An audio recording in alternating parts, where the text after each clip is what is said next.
Oh man, what is everybody doing in the chat so early today? Welcome to the 249th cap update. We are here, and it's gonna could be the shortest show on record. You never know, but we do have a few things to go over tonight, and a lot of stuff to kind of just ponder and think about, and I don't know. There's a few other things that probably will be saved until next week, but it's been a fun week so far. A lot of interesting things going on. There were a lot of announcements that we made today that I'll talk about in a few minutes. But it's of course great to see all of you in the chat. Early as always. Who was in there first? Number one Marvel fan got in there before Mr. Red Jack. How is that even possible? Mr. Red Jack is always there, welcoming everybody and asking them to like and subscribe and be kind to one another too. Usually, but you know how it goes. We're always here just to have a little bit of fun. So, like I said, we got a couple things to talk about, but Stingray's here. Hey, it's always good to have the. I saw that Aqua Bong, Aqua Guy, Man, Myth, Legend. Everybody knows Stingray these days. He has become legendary in a very short time. Probably skyrocketed to the top of the CAF Plus charts almost faster than anybody with his focused character collecting, which is always a great thing. Boy, just once I'm going to wear. I don't have any shades, to be honest with you. That would be well. That's not true. About 12 years ago, I did buy a pair of prescription sunglasses, and they were kick-ass. They were Ray-Bans, and I probably got them around somewhere. I could actually wear them and see fairly well through an entire show, but yeah, they were way too cool for for for me. Trust me, I looked out of place having those sunglasses on. That's why I have the transition lenses these days. So whatever I have on, and I'm out in the sun, and they transition to shades. But yeah, so thanks for throwing me off my track there, Casper. I wasn't on much of a track to begin with, of course. But yeah, so this, we had a big announcement today. OAX, of course, our Wave 2 guest list, which it had a lot of had a lot of new faces, some that people were familiar with. I didn't say it that way, Marcus. I did not say it that way. I said transition lenses. That's how it goes. Uh, yeah, Peter Rowe. Hey, Peter, I actually have some stuff to send you. I think I mentioned that. I don't know if I mentioned that the other day. Maybe I mentioned it to somebody offline, but I've got something that you're gonna have to do an unboxing video for at some point. I really need to get that in the mail. I'll probably have to hold off till Monday.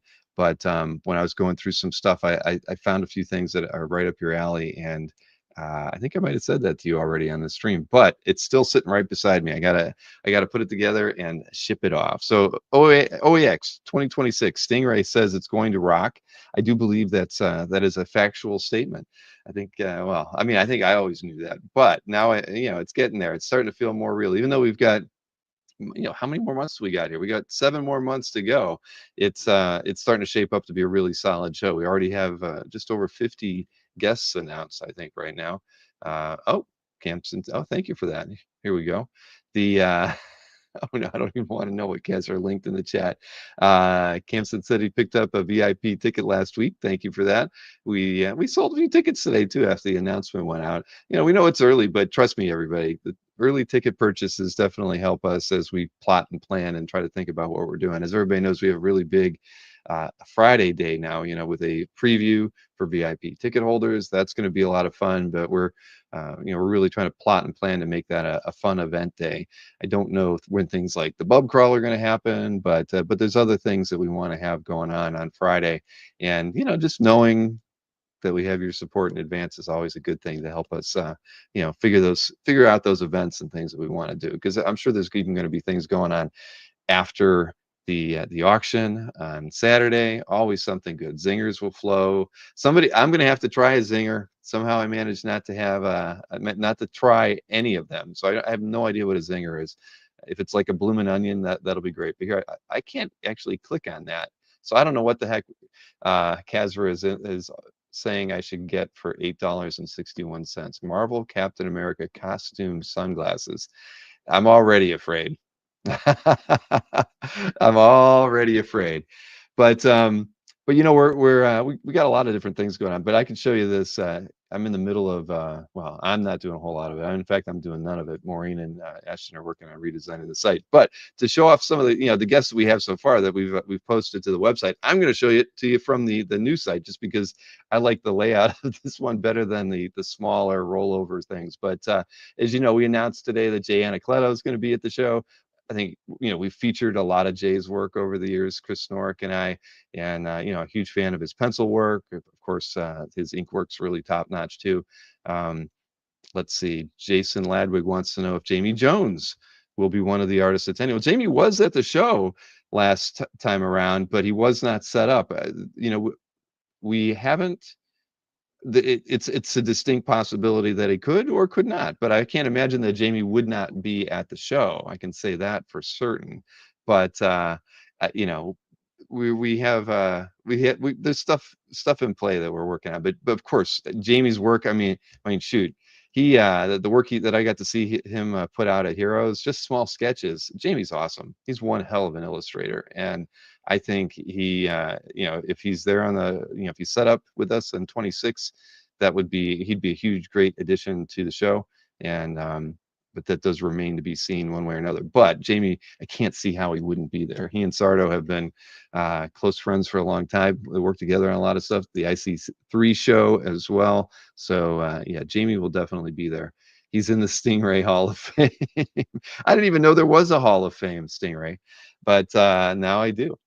But yeah, back to the list. Yeah, Cash Money says Marcus. Exactly. Caroline Cash is going to be a guest. We're all excited about that. Obviously, she just recently had the Godzilla book that was out there. I got to see some of that work in person. I think Stingray might have picked up a couple pieces from Caroline, and yeah, she's incredibly talented.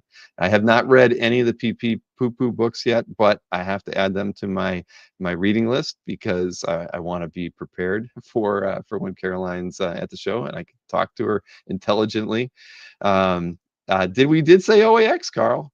We definitely did say OAX. And Carl, I actually owe you an email from about 8 months ago. I was reminded of it the other day, and I was like, son of a gun, I didn't email Carl back. I do need to reach out to you and talk to you about something that you initiated and I did not follow up with. But I say that too often with many of you. Who else is in? Nobody on the next row, right? We got Sean Crystal coming back. He needs to take care of that beard. But Alan Davis, I'll tell you, I got more emails with people high-fiving us at CAF and OAX because Alan Davis is coming. So, obviously Alan's he's a legend, and he's a fan of many of the art collectors on CAF, and so it's going to be awesome to have him at the show. And we can't really talk about all the things that we know he's going to be able to do regarding pre-OX stuff and what he might be doing, at the show and everything. But we don't bring anybody that's not doing work for the fans who come to the show. So having Alan there is just awesome. I can't I can't wait to have him there. I've seen him so many times setting up across from Anthony at the Hero table because he does a lot of work with the Hero Initiative. He had like that whole U.S. tour. Was it last year or the year before where he set up at like 5 or 6 different shows, always at the Hero Initiative booth? I mean, the man is he's done a whole lot of work for them and raised money for them, but he'll be here exclusive for us. And yeah, we can't be happier. And then look at that smiling guy right next to him, Aranga. I mean, Aranga's ready to take your money and draw as many commissions as he can for you over the weekend. That. Card art artist. What is that? What do you mean by that? Aranga. Yeah, that's true. Is he a card art artist? He did some free sketching during the OAX 2025. But yeah, of course he's definitely a sketch card artist. Nick Perucci wanted to drop in and say everybody should leave a thumbs up. That's a wise thing to say. Thank you, Nick.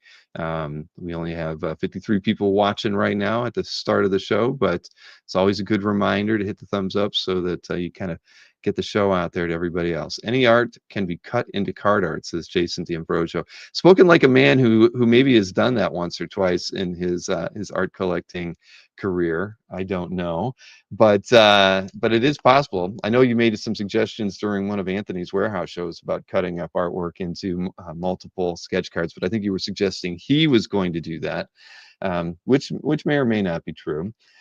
Then who else we got on here? Max Fiamara. He is, he works with Splash Page Art, and the Fiamara brothers have been on my radar for a while. I think I've gotten to meet them once at San Diego years ago at Splash Page Art's booth.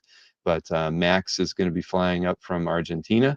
He actually said that he was passing on New York Comic Con because he wanted to come to OAX, which is that's a good thing to hear, right? People want they want to be in front of the fans that appreciate them for their work, and rather than their signing signature power. And I was really happy to hear that. So, but yeah, when I reached out to Mark and said, Mark, there's no way we're not making a wave two announcement and not having at least one of your uh, artists listed on here. And for some reason, I guess I haven't turned on Maxi Dallo, because he should be showing up on the list right now. Why is that? But Maxi should be on here. I know he's in the admin database. I must not have checked the box that says show on website. Let me do that right now, and then I can right that wrong while we're all watching this. But Maxi has apparently Maxi's going to be a new dad. And the interesting thing is a new dad around Thanksgiving. And so initially when we were talking with him, he had suggested that he might not be able to come because, I mean, new dad, he didn't want to, upset his wife, et cetera, et cetera, et cetera. But fortunately for us, he's got a very understanding spouse, and the good news is he is going to be able to come for a third straight time too, which is rare. I don't think who else has been there three straight times. Maybe Sean Crystal, I guess, might be the only other person who would be that. Is that true? I'm not even sure now. I think that's accurate. But anyway, Mannix, right there you go. Mannix would be another one. All right. And let me see, did I get that right? Look at that. There you go. Maxi Dallo now activated on the website. Look at that smiling mugshot of that guy. Casera too. Gosh darn it. So you guys keep tabs on things better than I do. Both Simone's. All right, I give up. You guys are strong arming me. Thank you. But it wouldn't be OAX without Maxi. That's I think the way we feel too. I mean, honestly, he's done some incredible commissions for OAX. The pieces he's done for mystery sketches when he's been able to do them have been fantastic. And yeah, and Mr. Redjack says that he could just bring a crib with him. Well, I don't think he's bringing the wife and child. I'll say that. But he did get permission to come to OAX. So yeah, there we go. Now I've made it official. I don't know how the heck I didn't turn him on before. I uploaded his mugshot that we had to use a new format for the new site, and I just didn't turn him on. Now he is. Thank you, Marcus. That's good to hear. Chris Foreman, card artist. Many of you may know of his work, may not, but he's been a sketch card artist for a long time. Does great work, so we're really happy to have him in the CAX Expo hall again. For the first time, he'll be in there with a few other people that I'll scroll down to and get to. But I'll tell you, we announced like EM Gist and Adi Granov earlier in the first wave, but I had to say, I just want everybody to know, I can't wait to have them both there. Gist's work is just top notch. I first saw his work probably 7 or 8 years ago at IX before he started doing really any work in comics at all. But it was cool because typically all the artists at IX were painting, are from Magic the Gathering artists, and they're doing fantasy related work. Half of the paintings that Gist had were like busts and images of comic book characters, and he just stood out. Unfortunately, he was like right down like one booth over from where I was set up with the Infected by Art table, so I got to talk with him a lot, and he's just such a nice guy, and we're really happy to have him at the show in February 2026. So we also announced Phil Hester and Brian Haberlin. Brian's an incredible painter, illustrator. If you're not familiar with his work, you definitely should check him out. He's okay. Jason, Amanda Connor, Jimmy Palmiotti, keep hitting me. Adam Hughes, Allison Sohn. All right, shoot. That's all right. I got it. That's about 15 people now. You're hurting me.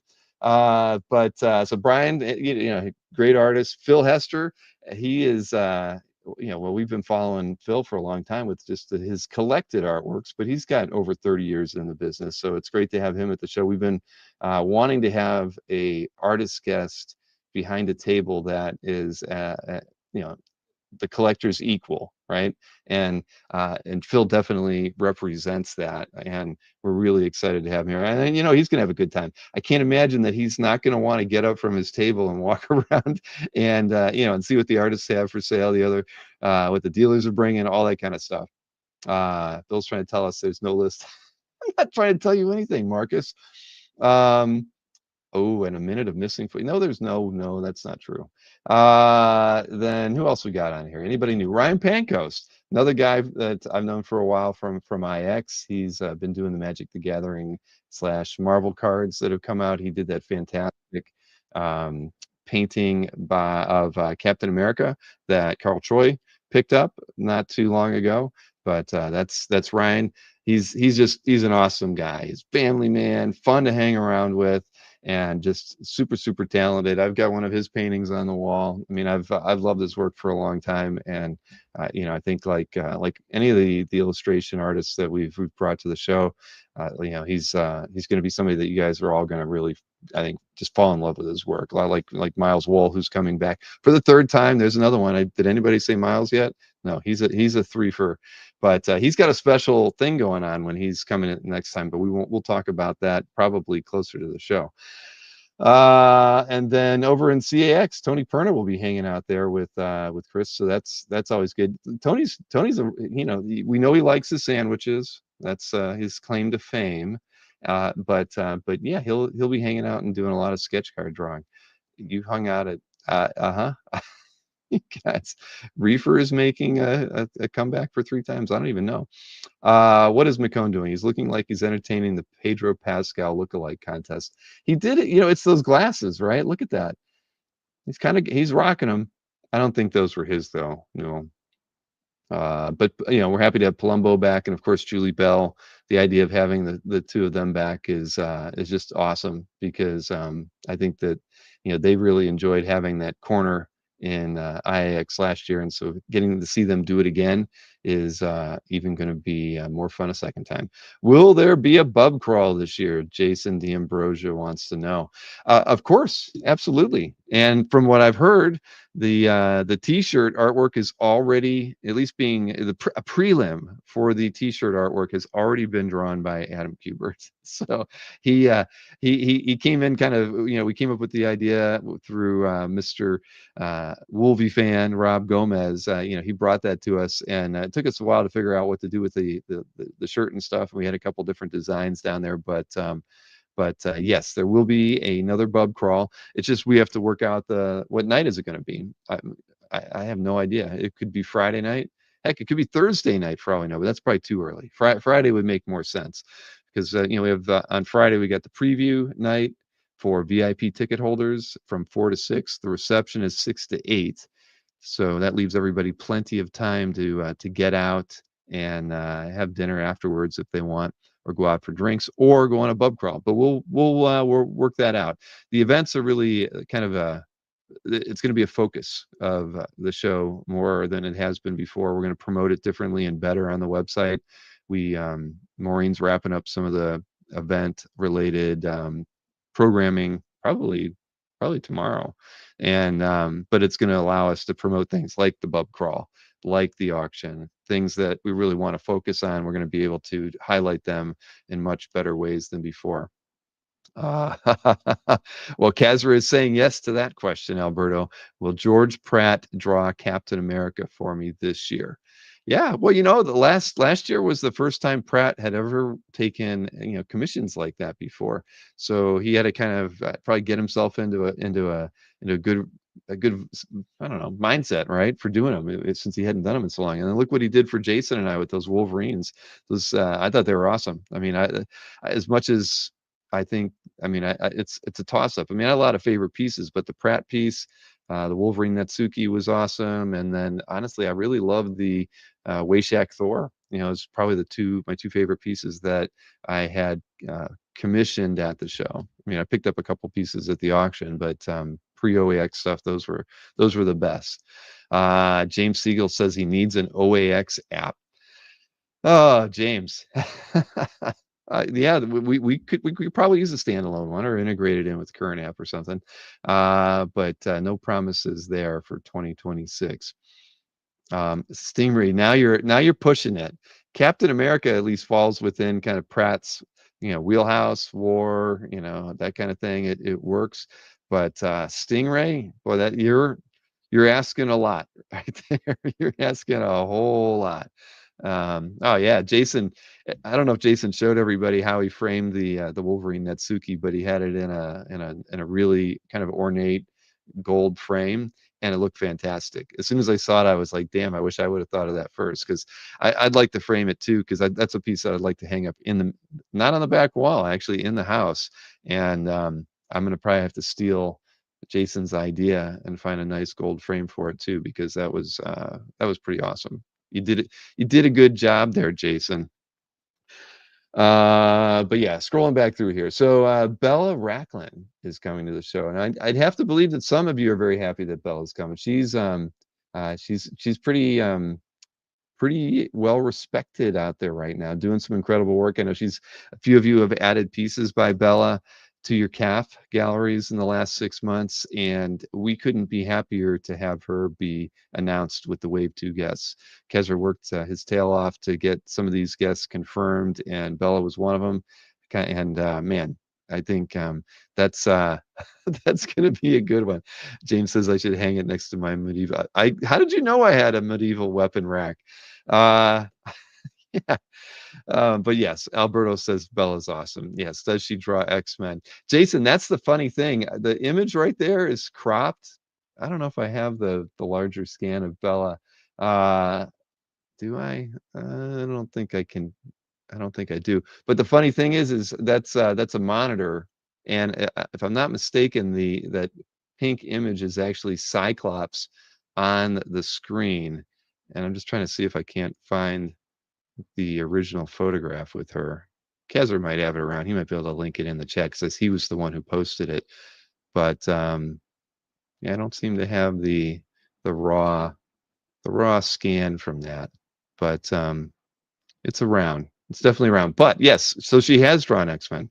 So there, you should be happy about that, Jason. See, now it makes me want to go find it, just to prove that she can draw and will draw X-Men. Uh, what is Marcus saying in there? Bill needs to get Rob Hughes to do a Bob Kane exhibit. He can loan his Bob Kane Cyclops. Yeah, yeah. I don't think there's a Bob Kane Cyclops out there, though, sadly. But if there was, I would pick it up to spare the rest of you out there from having to wonder who owns it. I would be the one to get it. Oh, there it is. I found it. Here, I can throw this over here. Look at that. Right there. Cyclops, right on our freaking tablet, right? What do you say about that, Jason? How's that's all you need to know. She'll draw X-Men. Marcus gave it to me with a COA. Yeah, uh-huh. Okay. Is Bob Kane the top? Yes, you did give that to me with a COA, Marcus, and I actually have it in my unpublished X-Men folder. So it is a cherished piece of art that I did look at not 2 weeks ago. And Psylocke too, Derek. You're absolutely right. So there you go, Jason. Now he's interested. It took him a photograph of seeing this artwork to get him in the right frame of mind. But look at that. She's got a full metal alchemist, something on the background there on her desk. I don't know what that is, a card or something. But either way, so she's got good taste. That's what matters. So Bella Racklin, 2026 guest. So Von Randall's coming back. Assad, again, we really didn't talk about the Wave 1 announcements, but it's great to have Assad at the show. Stefan, I think a lot of you have an appreciation for Mr. Ruse, talents, and he and I. We actually talked right after the last show. He was super interested. He saw all the positive things being said about the show, and so we were really, really, really happy. There you go, Scalera, Snorik. He loves Matteo Scalera. If Snorik doesn't buy him a beer, I'll be absolutely shocked. But Jason, boy, you're a cruel man. But we'll with Caroline Cash, will you get Zoe? I can't say why. Why does if they both were there, would you come to the show, Marcus? I think you should come just because Caroline's there. But who am I to judge? then we didn't get to talk about Alex coming to the show. Savick's, he's a legendary artist, right? And so it's good to have him there. I bet some of you might get a few Spider-Man sketches. Bart Sears is coming back. Segovia, so Segovia and Jay Anacleto are coming over with Three Wishes, who Kirk Dilbeck. Yeah, I think many of you know Kirk from CAF and Three Wishes stuff. So that's another rep that's going to be joining the show that we've not had at the show before. I feel like we're going to probably have a few other new exhibitors like Kirk that'll be coming to the show that we're looking forward to being able to announce. We honestly haven't announced any of the exhibitors yet. For varying reasons, but Uko Smith's coming back. Carlos Soka will be in the IAX room. There's Allison with is it like Kirby or something? I can't remember the names of the dogs, but she's there. Miko's coming back. Miko's been there all 3 years. There's another one. Along with Wayshak, Chris Uminga, Jeremy Wilson, and Miles Wool will both be in IAX again, and then Chrissy, of course, will be back as well. What's Matt Moore saying? Is Ballin going to be there all 3 days, or just? Yeah, you guys were hoping for. Yeah. Hey, Ballin can come sometime. It's not an impossibility. I'm just thinking Mike Zeck, unless he comes back for family sometime. I don't think anybody in the U.S. is going to get Zeck to come back. He is too content, and then there's nothing wrong with that. Jason says Assad isn't wrangleable. What are you talking about? He's maybe well, who knows? I'm not gonna. I can't speculate. But we all like Assad. He's an awesome guy. We got to see him in Anthony's booth all the time when Anthony worked with him. Very nice guy. Oh, and Alberto's letting Jason know he's under new management. Matt doesn't joke around. That is true. That is very true. All right. Whew. Man, but so guest list is great. I would assume probably probably early fall we'll start listing exhibitors on the site, maybe even a little bit earlier. We're getting lots of inquiries from people wanting to know confirmation about their space and when they're going to be able to get noticed. Kazra says still 30 more artists to add. Buy your tickets so we can spend more money. That is so very true. I mean, it's really the essence of OAX. Yeah, it hasn't changed a ton from year one. When Kazra and I sat down with all of you and started talking about OAX before the first show, I mean, the ticket sales it's really like kickstarting it. It really is, and with having the support of the community early helps us do more. It really does, and it's so he's absolutely accurate there. We do plan on having 30 more artists. I mean, right now we're at 54, so it'll probably be right around that 84, 85 final number, because there's a few reps we haven't talked to yet, and I believe that we'll probably see a few extra artists within IAX, maybe CAX as well, and yeah. Yeah, so we still have some work to do. It's not all in place. We have a lot of applications coming in from some very interesting artists. One came in today, super interesting. Love to have that artist appear at the show in 2026. So, will there be a Zevia sponsorship this year? You know what, Jason? I honestly should just reach out to them and really try. I mean, I did send them an email twice actually, and never got a reply. So I think I need to just hit them up right between the eyes, and maybe we should figure out where their home office is and just start a petition. Maybe we can do that. Maybe that's how we'll do it. Carl is very excited. He's like, "Let's go." Thanks, Casper. Yes, that is very true. Chris, see, I know you guys. We want Marcus to come to the show. That's so very true. And I could tell you, Marcus, you are overdue to come to the show.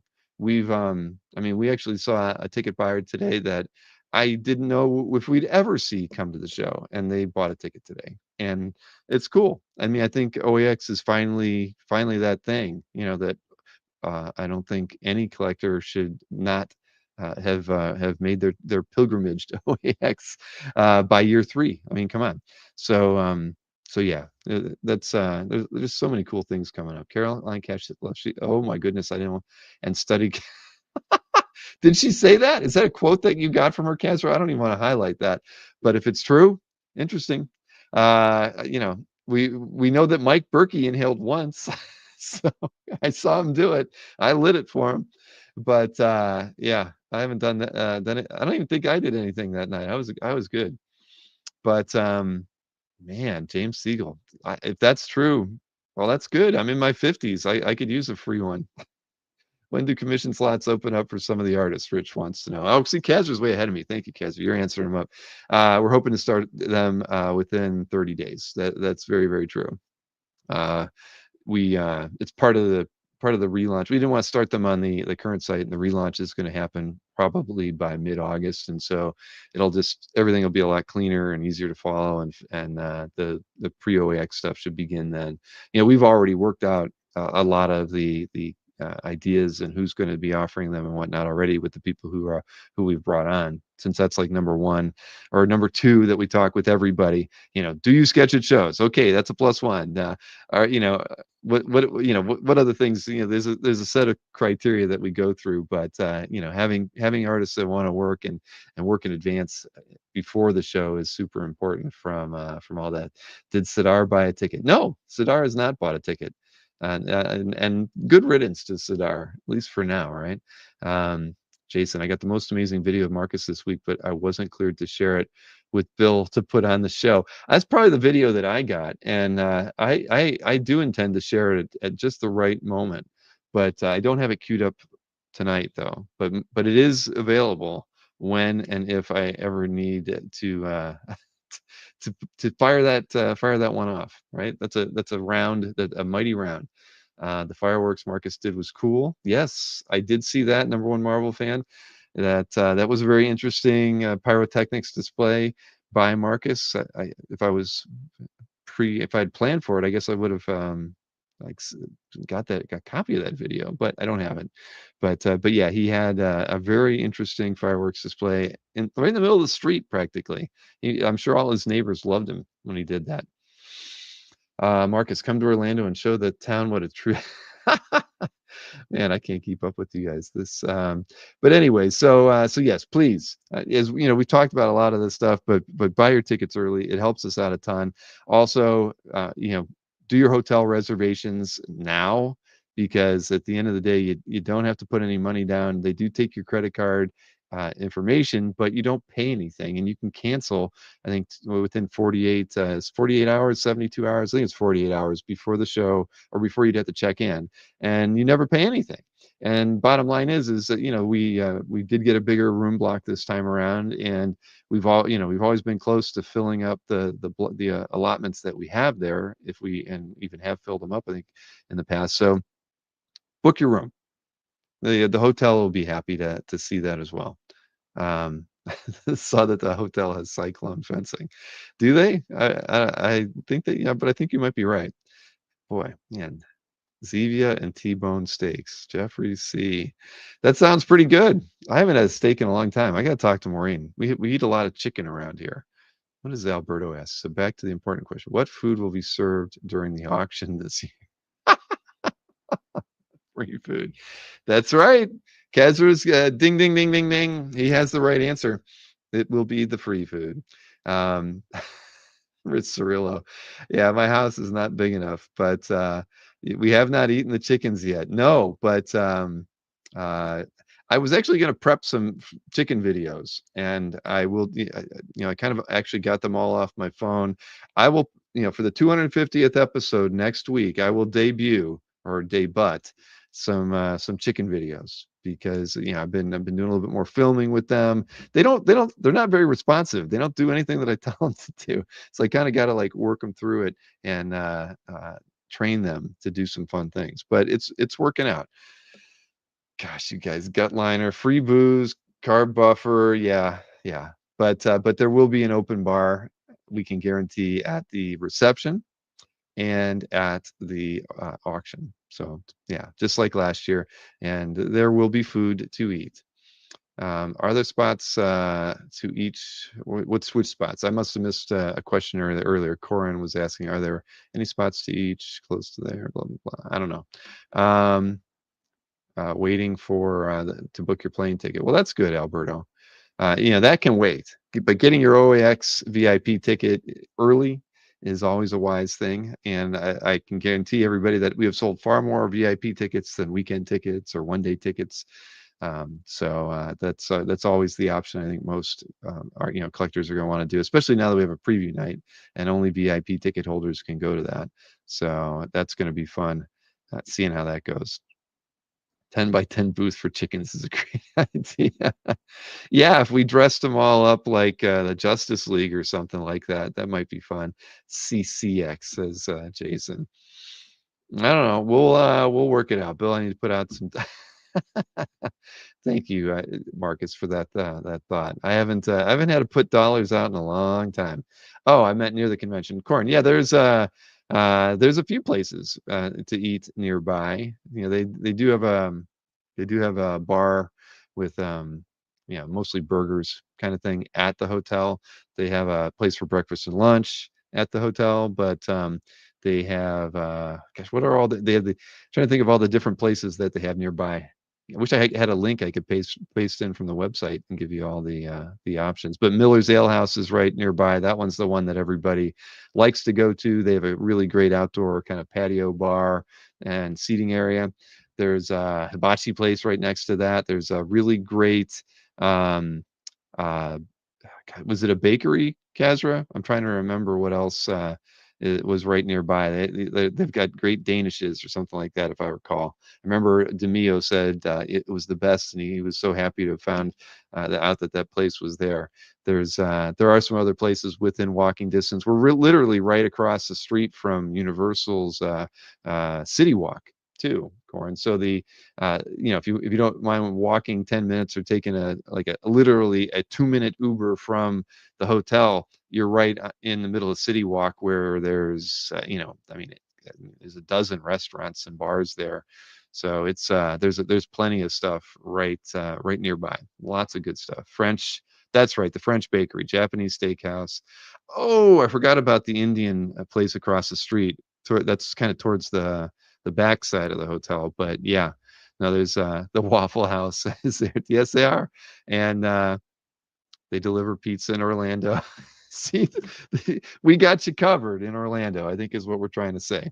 A lot of fun stuff, places to eat and places to get a few drinks. And I think with the Bub Crawl, there's going to be a modification to that this year where we're going to learn about a lot of other places to go out and drink. It won't be, I mean, I think they're talking about maybe even renting, maybe not a bus, but something, and going to some select places nearby. But busing would make it a little bit more easier on the feet, that's for sure. And Chris Nork says he's not bringing any cigars for everybody to share. All right. Are there any other entertainment? Oh shoot, Carl. Yeah, there's a few things. SeaWorld, Legoland, those are nearby. But yeah.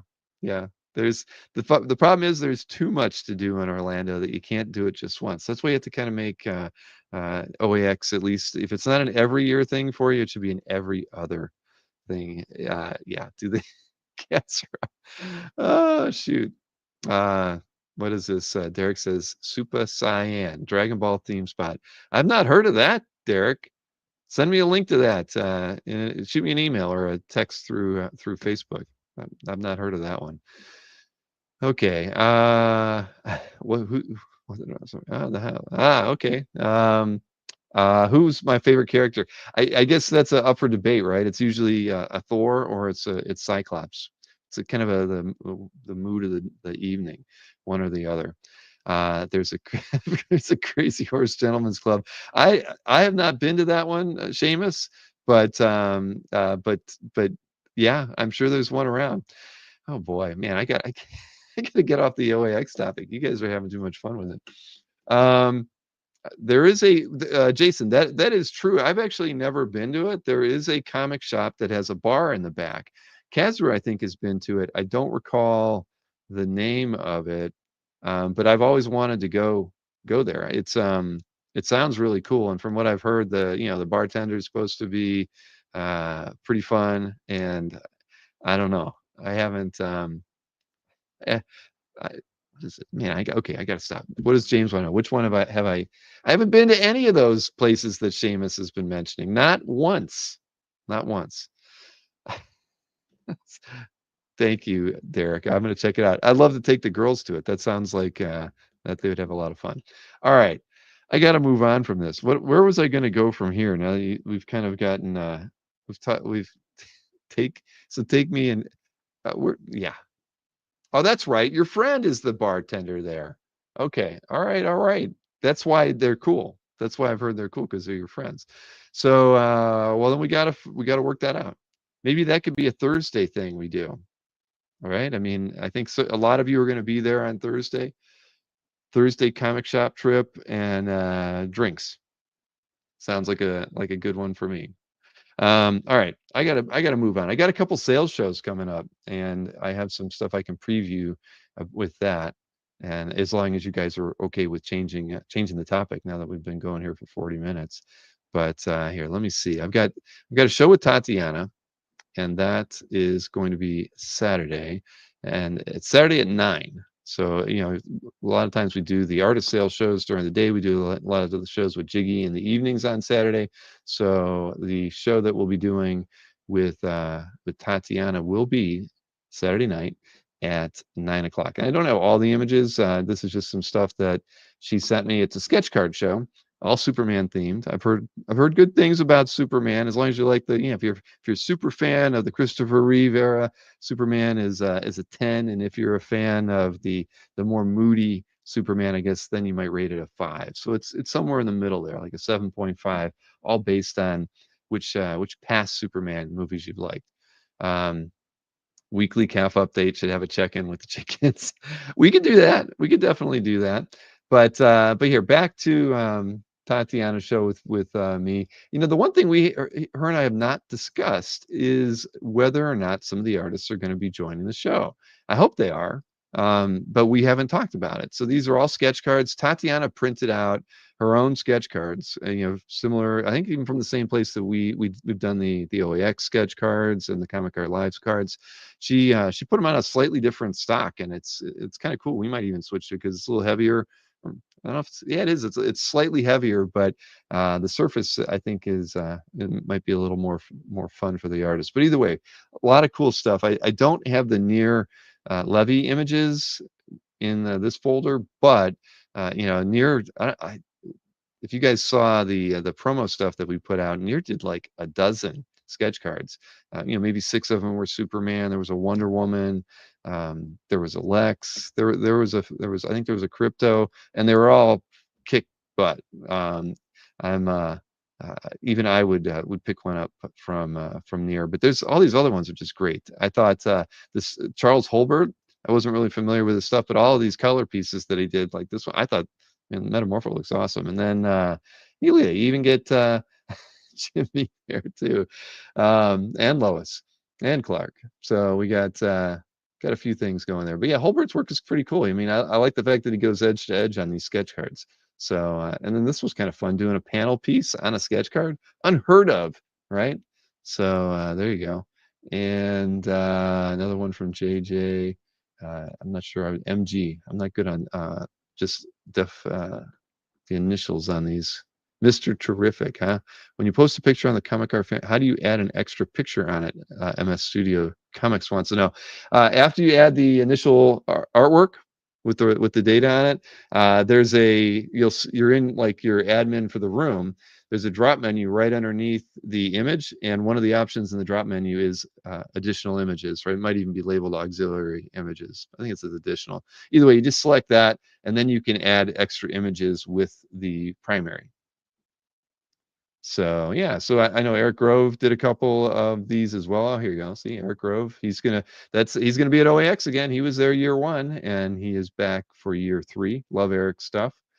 And like I said, I know Near Levy had some stuff. I think there's going to be over 50 cards, so we have a lot of art to go through with her. And again, hopefully some of the team. It would be fun to have a couple of the artists show up. Oh man, Marcus needs his Superman built like Dean Cain. Yeah, he had a big jaw, didn't he? I mean, rugged and handsome. I see what you're going for, Marcus. Okay. Then Hillary Barta. Now, I can't promise that I'm going to show some images from here. I can't promise all of these images from Hillary are what's going to be there, but he and I were going back and forth like with just a lot of stuff. Hillary's not sold a lot of his stuff.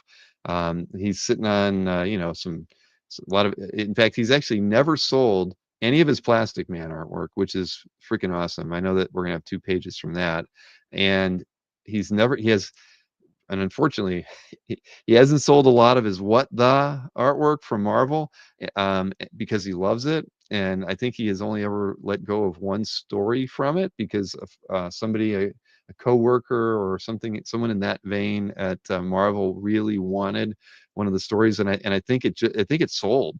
There was like an 8-page story sold on Heritage in the last 12 months for about $6,000. So the thing is, there's none of it out there, and it's because Hillary has a lot of it. And we're going to work on looking at different stuff, and probably doing another show with him somewhere in the future if this one goes well. But Hillary's got a lot of cool stuff, so I might as well. He's worked with, gosh, he's worked with a lot of different creators, but this is like a Grimjack page. He's inked Tim Truman, Flint Henry. I forget what other which other pencilers on Grimjack he's worked with. This is something from the Web, which I think was a DC thing. This is some weird. See, these things are totally out of order by the way he sent them to me. This is actually a Bill Willingham penciled piece that never saw the light of day. It's actually American Flag. And it was a story it was a story written by Chaikin that Willingham started penciling, gave over to Hillary, and then never got published. So this is not going to be a part of it. He showed me this stuff, and I thought it was kind of cool, but he was just showing it to me for trivia.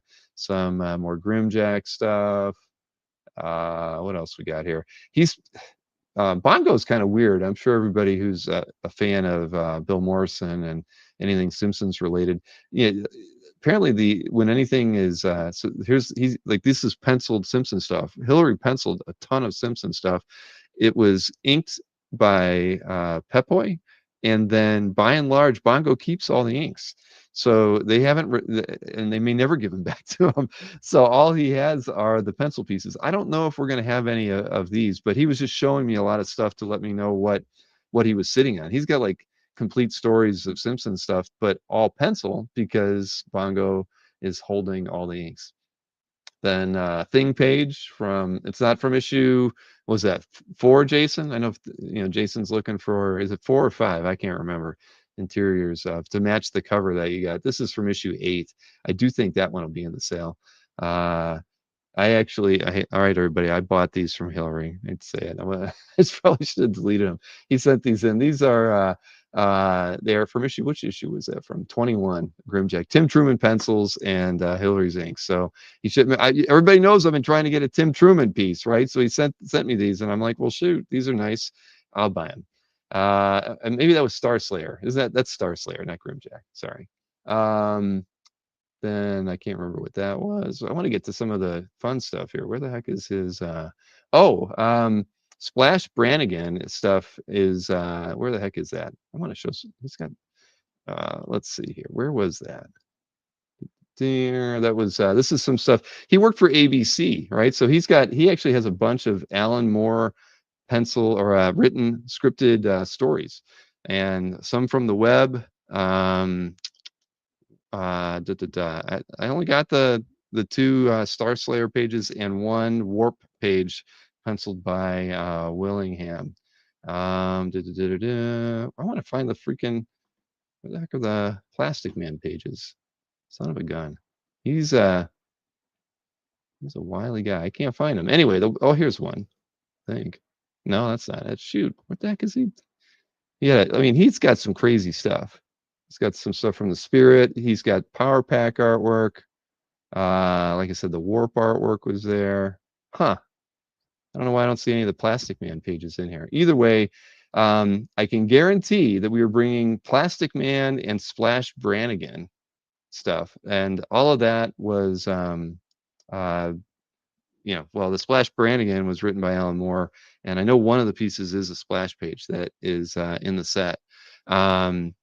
Then he had what was the other thing? he had the well, the Plastic Man stuff. Anyways, that's both stuff really really cool. You saw right there was a Plastic Man illustration that he had that I think will be part of the show. Yeah. So no, I told you what I got. I got the Warp page by Willingham for 200 bucks because that's what they go for. I don't even And then what was the other two? The two Star Slayer pages by pencil by Tim Truman.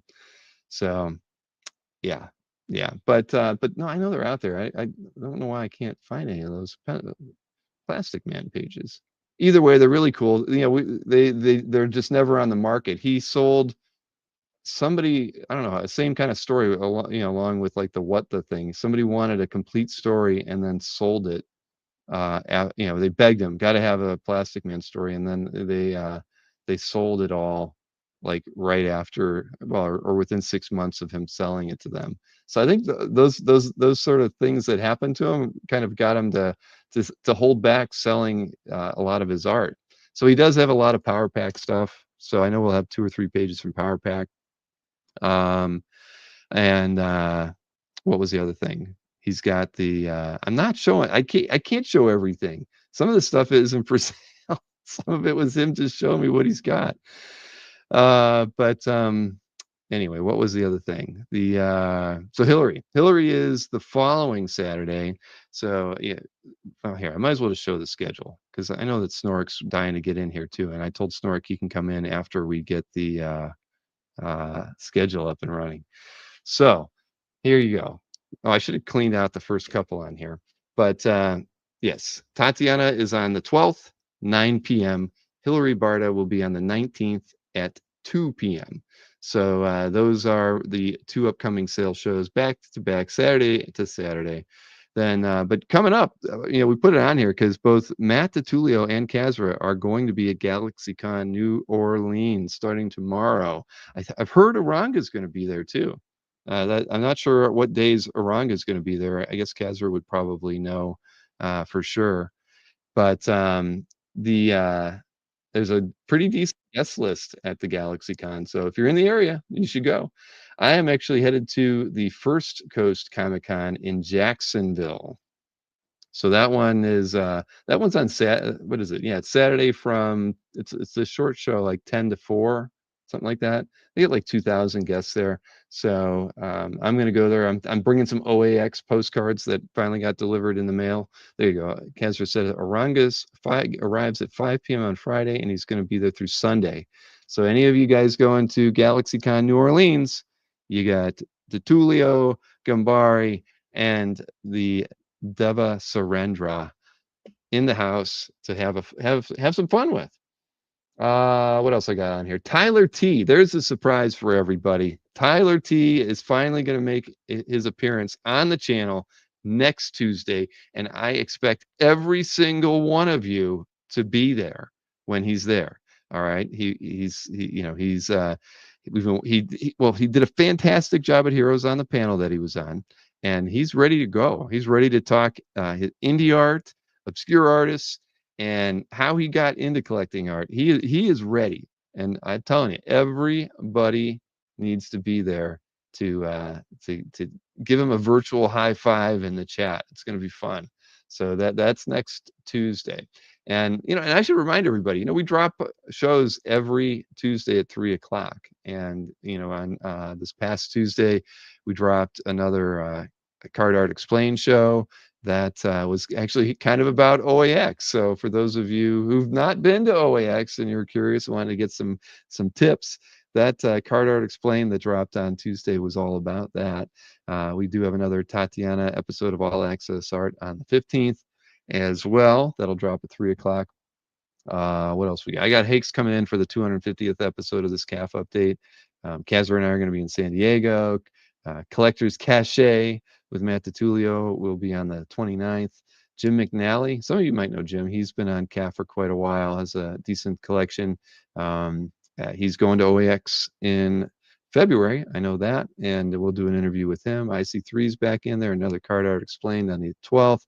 Mike Broder, who is the owner of GalaxyCon. He's on CAF. He's got a pretty decent collection. Probably has a lot more art than he's put into his CAF gallery, but he recently renewed his premium membership, and I was like, hey man, I got some openings in August. You wanna come on and talk comic art? And he said sure. So he'll be joining me on the 12th.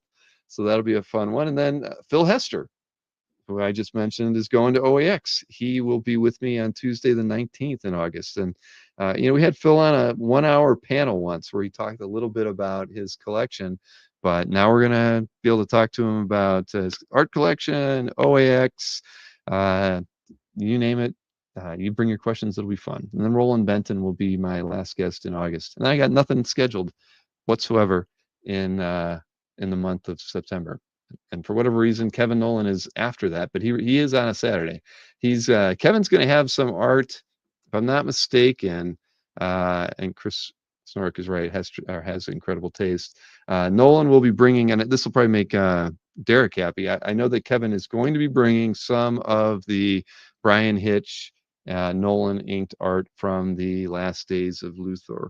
That might be the first time any of that art gets on the market, and it will be during the show with Kevin. So I don't know what else Kevin's bringing, but I know for certain that he'll have some of that. And then probably soon thereafter, I think I'll have uh, everything else, because Kevin's going to mail me all of Brian's share of the artwork from that book. So yeah, so there you have that. And then Coy Fams will be back with us in September. Sort of Azrael pages, Chris wants to know. You want me to put, yeah, you want me to put a request list in, Chris? Yeah, thumbs up. All right, I could do that. I could definitely do that. Oh man. All right, well, let me go ahead and get rid of this thing here. Boy, I'm sitting on a fun some stuff here. I'm just waiting for the right moment. Hey, Chris. Hey, if he has sort of Azrael pages, I don't even know how I would act. Sort of. I'm gonna write it down. I'll ask him. There's no way. You never know. Well, You well, never say never. I'll be like, I got a guy who really would like just one good example if you just still got him. one. It's all I can afford. It's all I need. What Jason did Nolan work on New Mutants? I have no idea. Why is Jason saying He New did. Mutants? Mike Mignola actually auctioned off a couple pages that Oh, he that's owned. right. Yeah. Interesting. All right. Well, I'll write that down too. New Mutants. Okay. Doesn't hurt to ask. I have no idea. Okay. I have no idea what it'll bring. Derek's happy that those last days of Luther pages. Yeah, I haven't got to see any of the work yet either, Derek, but I know that Nolan is very, very proud of the work that he did over Brian's pencils on that, because I think I've never seen that book. I don't think I've ever seen him ink Hitch. I'm curious. it's yeah, he did one book of that Batman's Grave book, I think issue 1. Oh yeah, And then okay. he was probably like, I'm done. And then Hitch had some other people near him ink the rest of it, like Curry and I forget who else. But yeah, that it looks great though. The Batman Grave stuff that Nolan did. I've got like 2 or 3 pages left from that. They're good. Jeff wants an Azrael page too. I can't. Hey, I'll be lucky if I can get one, I guys. bet Carl Choi wants one pretty bad too. Yeah, that's probably true. But hey, I got something here to unbox. Is that okay if we open that up? I've been sitting on this thing since Your the show, 4th of babe. July. It's my show. All right, this was sent to me by #1 Marvel fan, and it's huge. I guess let's see. How can we do this like that? No, doggone it, man. There's too many buttons here. There we go. StreamYard has messed up this entire studio. They like did an upgrade, and all the buttons are in different places. Upgrade. Oh yeah, Yeah. exactly. They have we have to upload slides for Dueling Dealers all the time, right? And when you would upload them into the studio, you could just basically select all 40 and upload them, and they wouldn't come up in the right order, but you could grab them and move them around. Well, they did an upgrade now, and now you can't move them around. So it's like I'm like doing Mike's show last night. Everything's out of order, because Emma just uploaded them, and I had to like I'm looking around. Where's 2? Where's 3? Yeah, it was a pain in the butt. I left him a nasty gram on the Facebook page. Attaboy. Like, what focus group told you to do this? Anyway, okay, we got lots of popcorn in here, Tom. It's propish, he says. It's okay. Well, let's see. If it's a mask, you have to put it on. It better not be a mask. I All don't right, make the rules. man. This is gonna make a mess. Tom, you just wanted to see. You wanted me to have to pay a cleaning lady come out here. Oh, is that what I think it is? Oh, that's awesome. Oh, shoot. All right. Let me get this out of the way here. So I'm assuming it's the only thing in the box. I've got to get it. I have to get a chair for this, though.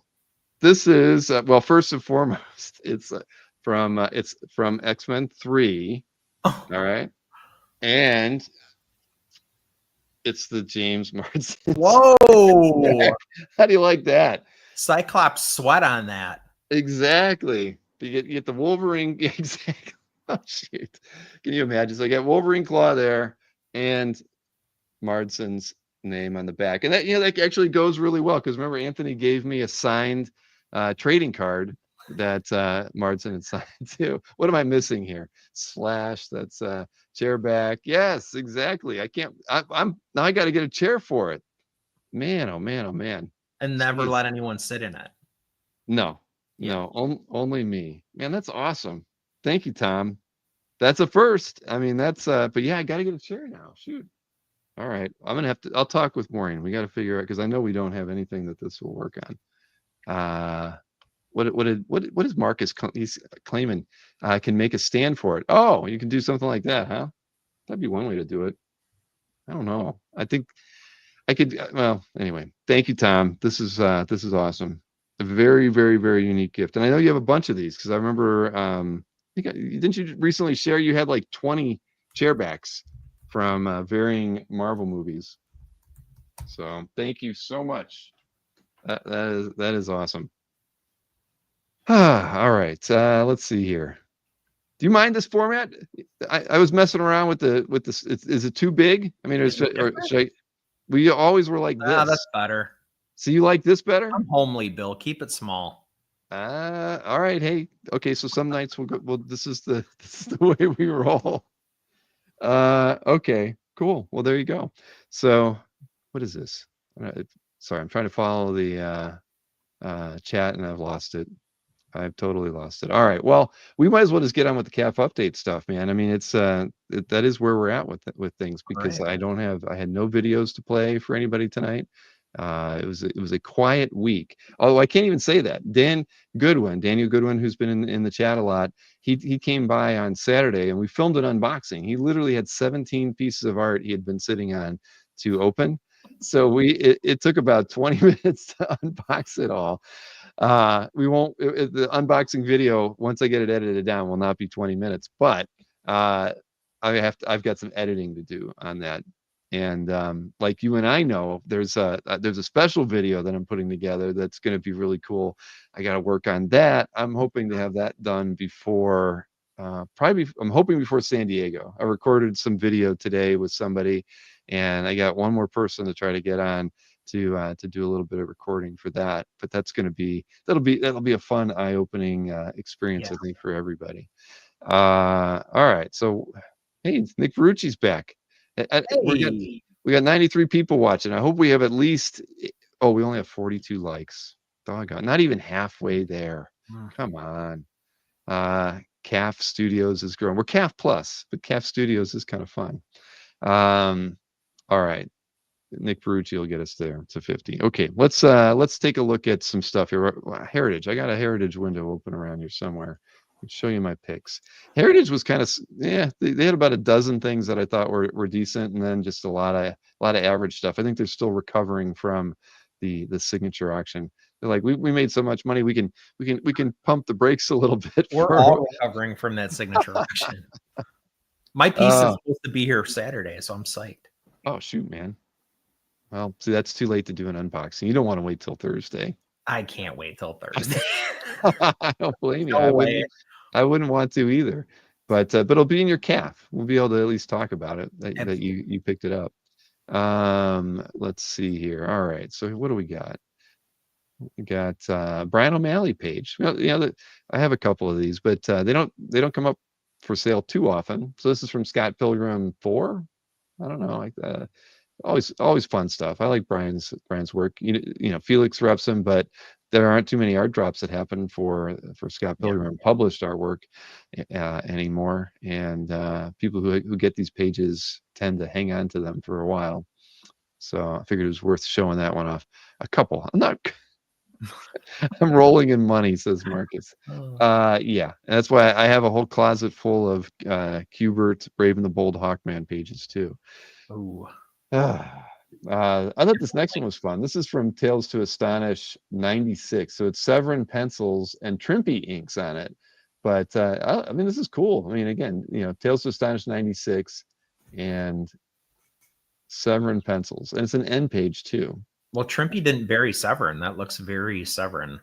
Yep, exactly. Well, she probably told him she'd scold him if he did. Yeah. So, but I thought this was great. I mean, he's only got like forest animals around him and stuff, jungle animals. I don't know what else, but it's a great page. It should do well. I think maybe this is a question for the professor, but I remember, like, doesn't the Hulk, isn't one of his things is that, like, he has a natural affinity with animals? That I'm not sure of. I think that's a thing. Bill's loaded now. Jason, I am far from loaded. Yeah, no, not at all. I'm getting by. That's what it is. But again, Marie Severin, I thought this was good. And we'll hear from the professor at some point. But I know that he likes to eat beans, right? Yeah. That is true. Marcus says he likes chicks. So next up, we all love Mike Allred, and this is from Silver Surfer 14, but it had a cool Galactus in it. Ooh, yeah. Look at that. I mean, shoot, man, that is awesome. That's a really good page. So Is that all motion around? Is that the streaks flying around? It is. That's so it cool. is. Yeah. And look at that. That's a great page. Because I hate to say it, I only read a couple issues from Mike's work on this, but shoot, you see this is incredible. And I love it. He's really made Galactus his own. I mean, that's a Mike Allred Galactus if I've ever seen one. Harold Galactus. Yeah, I know. That's his first name, Marcus. I saw that joke the other day. What's this? Man. Jason, that's because you have friends in the hobby, man. Right?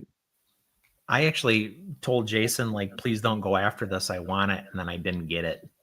Ooh. Mm-hmm. All right. Well, there's a good one here. This is this is cool. Who knows what it'll go for? But it's a D&D artwork by Kaluta from a Monster Manual. I think it was a halfling. Yeah. But nicely done. A lot of the Kaluta stuff, yeah, it's nice, but I like it when we get a color Kaluta. I love seeing his pen and ink stuff too, but this is cool, and it's an illustration in a D&D book, which are hard to come by, as many of you who are fans of Dungeons and Dragons know. So getting a Kaluta piece, that'd be freaking awesome. I should just throw a bid on it to make somebody pay more. I like the angles on this a lot. Yeah. Yeah, no, I mean, well, you can tell. I mean, the monster manuals were always, a lot of times they were 3-column layouts. You always had to cram a figure in a funny spot. So to me, this is exactly what you'd want. Like I said, I always want that dwarf. Anybody, Willingham, dwarf with a battle axe. I will pay big money for an illustration the same size by Bill Willingham. You just find me one. I don't even care if it's a dwarf. It could be I don't even care. It could be a clump of grass with a sword stuck in it for all I care. Anything from Bill Willingham from Dungeons and Dragons, spot illustration, I'm your man. I will find a way to buy it. It'll happen, Bill. You put it out there. I keep saying it. One of these days, somebody's going to stumble on it and help me out. See, John C says nobody likes D&D. Yeah. Next up, I know Irv Novick and me. One day we're gonna become pals, and I'm gonna have some Irv Novick art in my collection. This one's not a Batman page; it's from the Joker. But really, I mean, the first image and the first panel of the Joker sold me on this one. I really like the profile on the third one, but yeah, this is just a great freaking page. This is from issue 9, and I love it. I mean, this is so awesome. He's given somebody their COVID vaccine. Yeah. Yep. Well, if you don't, that's what you get if you don't give him the location to Catwoman's lair. So You get I'd vaccinated. I'd give it in a heartbeat. I'm like, screw her. That's it. You know, she never meant nothing to me. Yep. But yeah, that one's a good one right there. And oh, this one's a good one. First appearance of Cocaine Bear, I think I wrote in the Oh, show description. Look at that one. So this is Russ Heath, Our Army at War, issue 230. And look, he's like skinned it in the last panel. He's walking off with it. But yeah, that's some close quarter fighting with the with bear. with a bear. All right. When you see panel one, you think he's He's done done. for. He's literally putting his hand in the bear's mouth, and I mean, you're just giving up at that point, and yet he walks away with the bear skin. So anyway, cool page, definitely. But look at the firefight lasted only a few seconds. I don't have those skills. All right, next up. This is an interesting page, I thought. Paul Ryan pencils, Bob Wyacek inks on an Iron Man 271 page with Fin Fang Foom smashing the crap out of Iron Man. But Paul Ryan with Wyacek, I think Commander in there too. Is it? Yeah, right. This is a really, really nice page. Yeah. I'd like to. It's only at $15 right now. I'd like to think it's gonna. I mean, Paul Ryan stuff is hard to come by anyway, but this is just a fun, cool page. It's already written to somebody named Darren. So if we got any Darrens out there, Darens, this page is for you. Signed by Paul Ryan.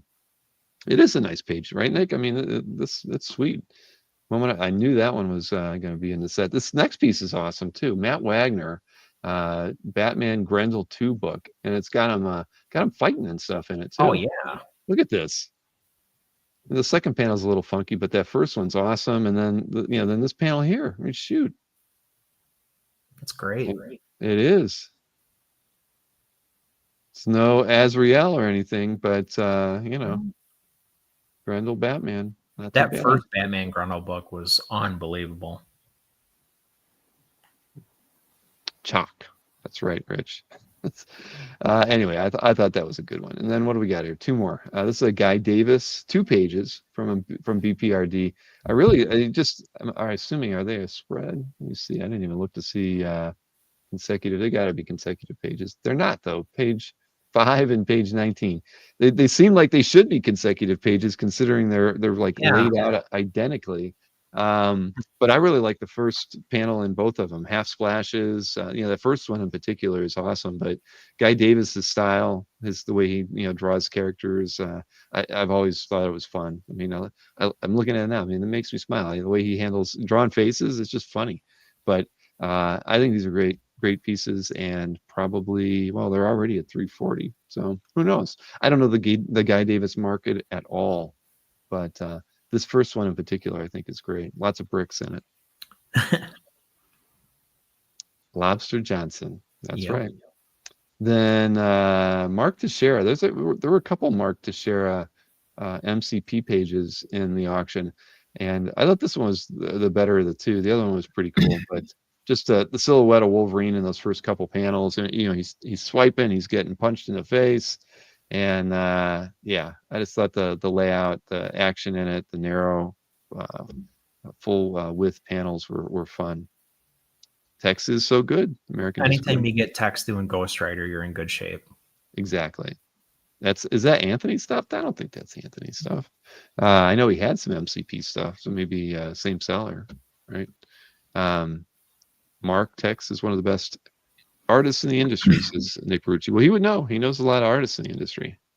So anyway, I thought that was a cool one. And there's at least one other MCP in there. And then as far as the rest of the stuff, there was a few good pieces, but not anything that stood out. And then it's funny, people probably know this, but every time they do a weekly auction at Heritage, it's mostly, the Wednesday auction is mostly comic art, like 90% is comic art.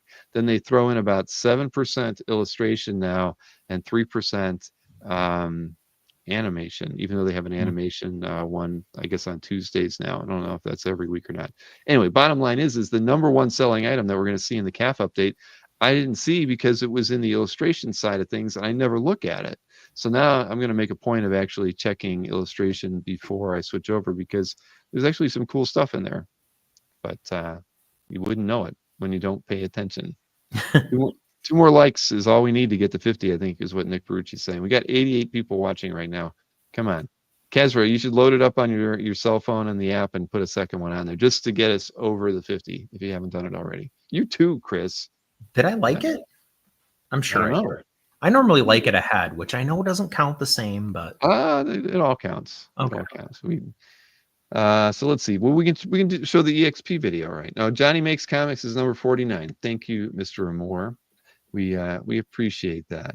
All right, so EXP is tomorrow night, 7:00. I think Nick was off last week because of the holiday, but he is raring to get back at it, and I bet his video is a little longer than usual, so I think he's bringing more art. He's going to make up for that. Sort of Israel pages. We're going to find out. Here, let me go ahead and play this video clip, and remember, 7:00. Friday nights, the EXP, he plays it everywhere. He's on Instagram, he's on YouTube, he's on Facebook, he is on Twitch. Nick Barucci. Everybody, this Friday, July 11th, that's 7/11 at 7 p.m. Eastern, 4 p.m. Pacific. Some pretty cool lucky numbers. The original art experience. This is going to be like a show we've never done before. Amy's giving me funny looks. I don't know. I'm trying to do something. Mix it up. Have some fun. Considering we're in the middle of this diamond craziness, maybe this is the delirious laughter of somebody's gotten punched too many times. So we've got some original art. And for those of you who are old enough to know what a Dagwood sandwich is, we're going to show you a Dagwood sandwich. So we've got Grendel vs. Shadow by Matt Wagner. Mr. Miracle by Marshall Rogers. Death by Bill Sienkiewicz, and that's gorgeous. Then we have this Fantastic Four by Mike McCone, and this is part of the Civil War story arc, and it's inked by Cam Smith. And then we have Amazing Spider-Man Renew Your Vows by Scott Koblish, gorgeous with Mr. Sinister. You've got Norman Osborn. You've got so much going on. Now, for the Dagwood sandwich, we have, with the Superman movie coming out, I was going to bring some Superman art, and I thought, instead of Superman art, I have a feeling that Nathan is it Fillion or Fillion? Fillion. I've got a feeling he's going to steal the show a little. So I thought maybe I should bring a little bit of Guy Gardner art. So I couldn't decide what to bring. So I decided to bring this much Guy Gardner art. So this is the art that'll be on the show. Now, I can't grab this all together, so I'm going to have to do this in waves. So what we're going to do on Friday when it comes to the art, check it out, Warriors of Quard, this is the Guy Gardner series. I mean, these are some fun pages. So I'm going to show the pages, and if you like a page, just let me know. I love this. This was Major. I can't believe I can't remember his name, but you've got some of the Justice League in there. So check it out. You got a Flash villain. You got Superman. Hey, I do have a page with Superman. How do you like that? Then you've got the Guy Gardner design. So is this a Argent page? Birth page. Is this a birth page? I don't know. Then we've got more Guy Gardner. Ooh, look, a money sign. More Guy Gardner. More Guy Gardner. More Guy Gardner. More Guy Gardner. Ooh, look at that. Ooh, page 1, pure pencils. More Guy Gardner. Ooh, look. A double page spread. Check it out.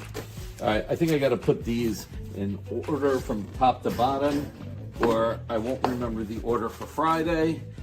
And I usually am a mess, so I got a little bit more Guy Gardner.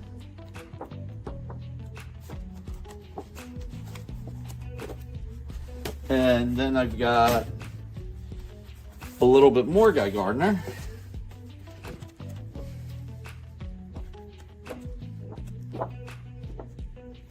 at that. Oh, look at that. Ooh, the Major's back. Then I have more Guy Gardner.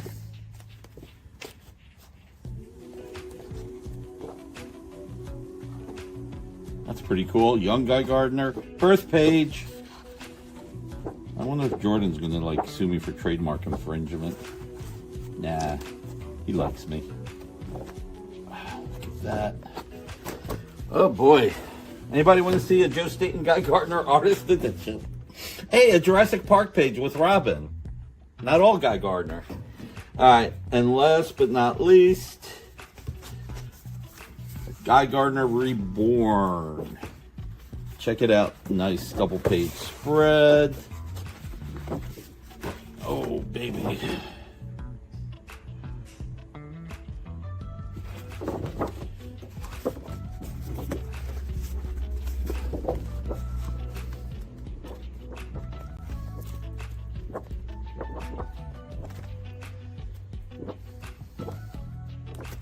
So if you're a Guy Gardner, Joe Staton fan, it's going to be a lucky Friday for you. So this Friday, July 11th, 7 p.m. Eastern, 4 p.m. Pacific. Amy wants me to start 3 hours early, but you know what? Unfortunately, we're not going to, because we got to keep the July 11th, the 7-Eleven at 7. Makes perfect sense. Maybe Rudolph will make an appearance too while we're at it, because it is Christmas in July. So again, these 5 pieces, all this, and who knows, maybe we'll bring a few covers while we're at it. I will see you guys Friday, and whether you're watching this promo on the Comic Art Live recap, hit Bill's thumbs up, share there, and please watch the show and let your friends know. See you Friday at 7.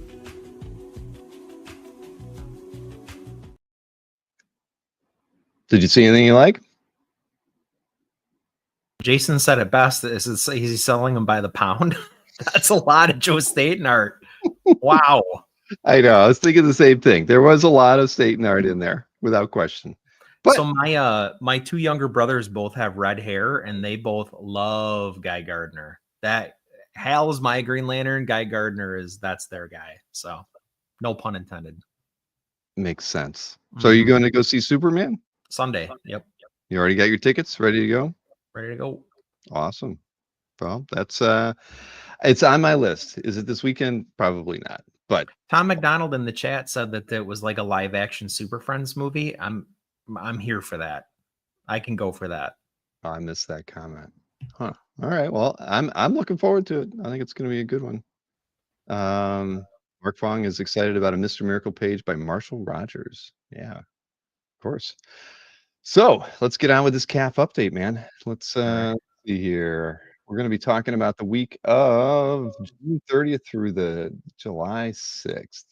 And ironically, dealers were almost spot on from the week before. 351,000 the week before, 366,000 this time around. And it wasn't all dominated by Felix, but he was the #1 seller. 103,000 in sales for Felix. I know that I think he marked a lot of commissions that had been completed and shipped out as sold. So he had just over $100,000. Berkey had 92. Panel Page had 83.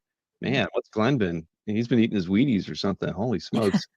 Anthony did $50,000 too. And then Albert, he only did a paltry $24,000 with 7 sales for that holiday week. But top sales, let's see, top 6 sales for dealers. I think we got a video here we can play. And yes, we do. Here it is. So first up, yeah, you can tell it's a Marvel Team Up cover, issue 29. You got Iron Man and the Human Torch. Where's Spider-Man in this thing? Yeah. But, that is kind of, well, I mean, he wasn't in all of them, but this is by John Romita Sr., sold for $35,000 by Mr. Berkey. Ooh, Iron Man with the nose. That is a good one. Then Jim Lee and Scott Williams, a Hush 2 page. This is from, what is it, issue 160, sold by Albert for $20,000. Then this is listed as a commission sample. Extinction Agenda, and this is by Chris Stevens. $20,000 on it. Now, I imagine this must be one of those like wall power. It's the size of a poster. Yeah. Now, next up, Avengers 55, Buscema and Klein, sold by Berkey for $17,500. Then another one by Berkey. This is Avengers 59, Buscema Klein page as well. Historic first Yellow Jacket issue. And then we have the last piece. This one was sold by Glenn, and asking price $10,000 on this Whilce Portacio Uncanny X-Men 17 cover. There you have it. Top 6 sales from dealers. Consistency is king there. Now, auction houses, we didn't have any big signature auctions or any specialty auctions going on last week with Heritage. So it's just the standard eBay weekly and Heritage weekly. So $319,000 between the two of them. And let's see, what did eBay do compared to Heritage? eBay did $108,000 in sales compared to the $211 from Heritage. So first up, Lee Elias. Everybody knows I like Lee Elias' stuff. This is something called Beyond Mars, a Sunday strip from 1953, sold for $2,100. Then I thought somebody said Zoe Thorogood's name earlier in the chat. This is from Haha, number 2, a variant cover, sold for $2,000. And then finally, an Alpha Flight 19 page by John Byrne, sold for $1,995. But I think this might have been a best offer one. I did not go back to check and see what the actual offer was. Then here you go, a Ken Kelly Famous Monsters cover, sold for $15,000. And I know this had to have been in the illustration side of the Heritage Weekly auction because it was not in the regular comic art side of things. Though this one was Sager Thimble Theater Popeye Partial Daily. Looks like there was a paste up on there. This one went for $8,125. And then Neil Adams Walking Dead variant cover. He did a couple of these. I think this one went for $6,875. And there you have it. That was gnarly Adams there. yeah, he did a couple of those. But well, he could draw the undead pretty well. Mm-hmm. Oh man. All right, let's see here. Now we can roll into some picks. Let's see. I gotta share the right screen. And this first one, I would like to see Chuck Arnold animate this character. That would be fun. So right? I mean, come on, look at that. Wouldn't that be, you know, a little wireframe running around Rhino? Well, his style is kind of based on animation already, so yeah, it's a good fit. Yeah, this is I love this guy's style. He draws the Thing a lot.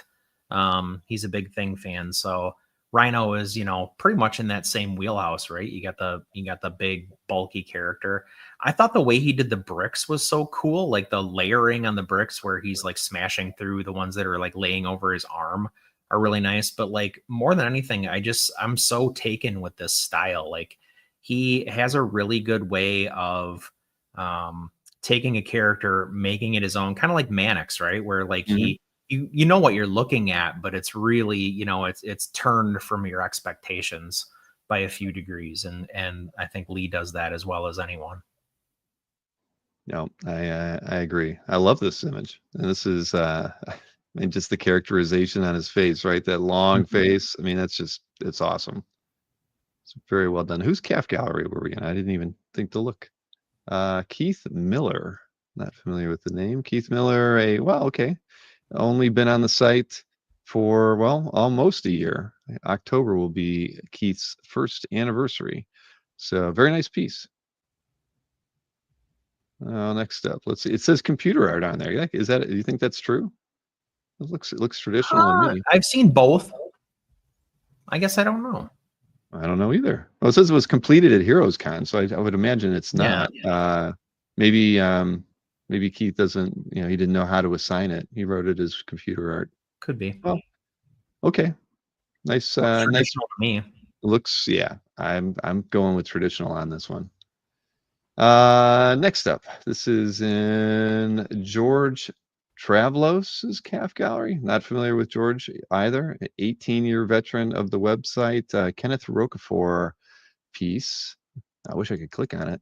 Yeah, I know that was I kind of struggled with that myself, because when you look at it, there's a ton of detail to pour over on this. I like how fine this is. I also like how wild it is in places. Like, he really took chances with like which colors and kind of like where he placed them. There's a lot of like noodly detail, particularly in the the vegetation and things like that the character's sitting on. I think the having it strike against the moon, I think, is a really cool graphic device. So like everything really stands out. You also get that cool source lighting from the moon. But I just think this is such a cool. I mean, it's from a comic. I mean, it's from Kenneth's creator-owned stuff. So you can't really say it's not comic art, but it doesn't totally have a comic art feel. It leans more into illustration. Mm-hmm. Yeah, no, it's gorgeous. I love the color choices. They're just not anything that I'd expected, out of a, like you said, more from a comic side of things. It's very illustrative, and Yeah. the composition is beautiful. The moon is Really drawn. expressive. Yeah, it's really nice. Yeah. No, I like that one. Was it from Grokken, from the art of, okay. I'm not familiar with it, but we've seen a fair amount of Roquefort art before. That's nice. Mhm. Now, Daryl's Batcave. He does like Zek. Mhm. So do I. Right? Yes, so do you. Okay, that is true. He and I talked about this a little bit this week, but I think the reason that, I mean, this looks like a Punisher page in almost every respect. If quote unquote Bruce Wayne didn't have Batman's shirt in his hands at the end, this could be a Punisher page. I didn't read the title, and I thought it was I was just kind of looking at the images going panel to panel, and I'm thinking Punisher until the last panel. Yeah, but even look at, I mean, does this blow up? Yes, it does. Okay, scroll down to that bottom. That's Frank Castle. Come Yeah. on. That's not fooling anybody with that bat shirt. He does have the same profile. I mean, Yeah. I'll give you that. But So, no, yeah, I mean, Nick, I thought the same thing. It was funny. But Nick is basically saying the reason that I picked this in the chat right now. This looks like a Circle of Blood, Punisher miniseries page. So that's really why I picked it. I mean, I love Zach. That's not a secret. Yeah, well, no, that is not a secret. You own a Zecker too, but yeah. Daryl's a big Batman guy. I'm sure he's very happy to have this piece in his And he's a collection. big Punisher guy, so he kind of got the best of both worlds here. Yeah.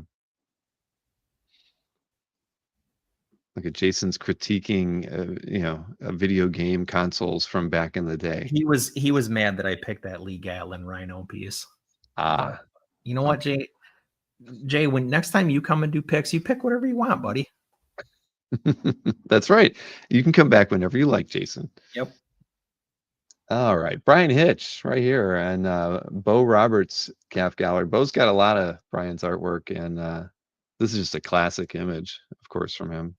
Yeah, I mean, that's really the reason to pick it, right? I mean, the composition's incredible, and like, it's an iconic image of Cap. Well, at least from Ultimates, it's an iconic image of Cap. But Hitch was really like, this was when everything was still, quote unquote widescreen, and like the jets flying in the background and things like that. But it's perfectly done. Ultimate Cap, I thought, was great. And he was the perfect guy for the book, clearly. So, and I think that shows up here.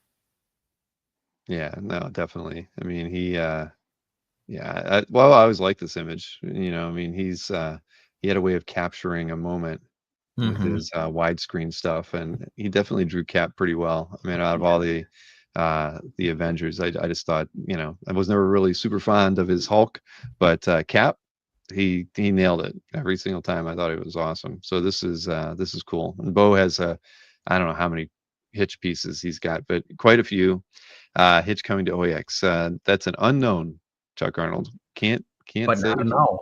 But not a no. You never know. I mean, it's anything's possible these days. But yeah, very nice piece here. and yeah, probably makes Alberto just a little jealous. Maybe he shed a little tear when he saw this one get posted. But he can't complain. He's got a few hitch covers himself. Yeah, he's doing fine in the cap department. Yeah. Nobody shed a tear for Alberto. All right, Tim Danner. This is his calf gallery. Justine Franny's when she wants to lay down some paint, she's Right? not afraid of really stark colors, right? I mean, big contrasts on this. I mean, you've really got like multiple areas where like it's not fighting, but man, it's really stark. Like the red against the red against the skin on the main character there, the red against the black and blue, and then you've got this like almost like an inset with that other character in the middle there, like the kind of in the heart area. But everything is really finely detailed. I think the composition itself is terrific. It looks like a movie poster. Like you can see a title that going across the bottom there. If it were there. But yeah, I just think it's nice character design. I don't know if Franny necessarily designed the characters or not, but it's just pretty to look at. And again, kind of toes that line between like, yes, it's a cover, but it could also be, you could see this being a paperback novel cover or something like that as well. So it toes that line between comics and illustration again. Yeah, no, very true. I remember that Something is Killing the Children cover that she did. A lot of yellow, green, red. I mean, just stuff that just popped off the page. Yeah, this is yeah, it's beautiful. And you're back in Jason's good graces with a Franny pick.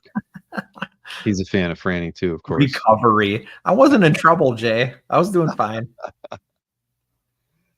Oh man, Mark Nelson. I'm a fan of Mark's work. I mean, he's pretty amazing. He actually he's done work with Hillary Barta in the past too. I think they both kind of started out inking some of the same stuff, like on Grimjack, if I'm not mistaken. I have a soft spot for Mark because he was a customer at the comic store where I worked. So he was local when he worked at Raven, which is in Madison. So super nice guy, like never shy to talk about this, that, or the other thing. But that aside, I mean, he's such an amazing inker, and he's got so much happening here. He doesn't shy away from detail. He takes chances. Like, I really think where the figure sort of starts to break apart, where you like lose the visual with the wind kind of breaking across the middle of the figure, is so well done here. He's got those wild creatures and the kind of vegetation in the background. It's one of those images where you're like, I want to know more about this. Like, I'm like, what is this about? Where is this guy from? Where is he at? So, with no title, no trade dress, no nothing. I mean, it's just a cool illustration, sci-fi, obviously sci-fi based, but there's dinosaurs in it. Like I said, it's just really evocative of something that you want to know more about. Agreed. He has that. He just got that way with his style. I mean, he's all about world building. I mean, I think he kind of wrote the book on it, and so he's obviously got a very vivid imagination when it comes to doing anything that's kind of out there. Yeah, and this is kind of also in that like Aliens milieu where he like plays really well. Yeah, very true. Oh, this is very nice. And what is the? This is with Pat Robinson, and it looks like he's putting everything in. He's got one gallery room called Pat Robinson's Art Collection. He's putting it all in there. It's a nice piece. Mm-hmm. No comments on it yet, everybody. Oh, wow. Yeah, why don't I'll help Pat maybe get a comment or two by throwing the link into the chat. That's one thing that about doing picks. Like I'll throw likes on stuff, but I just feel like I don't have time to leave comments. And then I always tell myself, like, after the fit, like, go back and leave a comment on that, and it's rare, unfortunately. I've gone about 3 weeks without leaving a comment, so now you're making me feel bad. I got to get out there and do it. I hear you though. You do one live. Okay, right here. Here we go. Right, it's there we go. And Pat is he's a Canadian art collector. Pat, well, and new to the site, so nobody's perfect. Yep. Mark Nelson.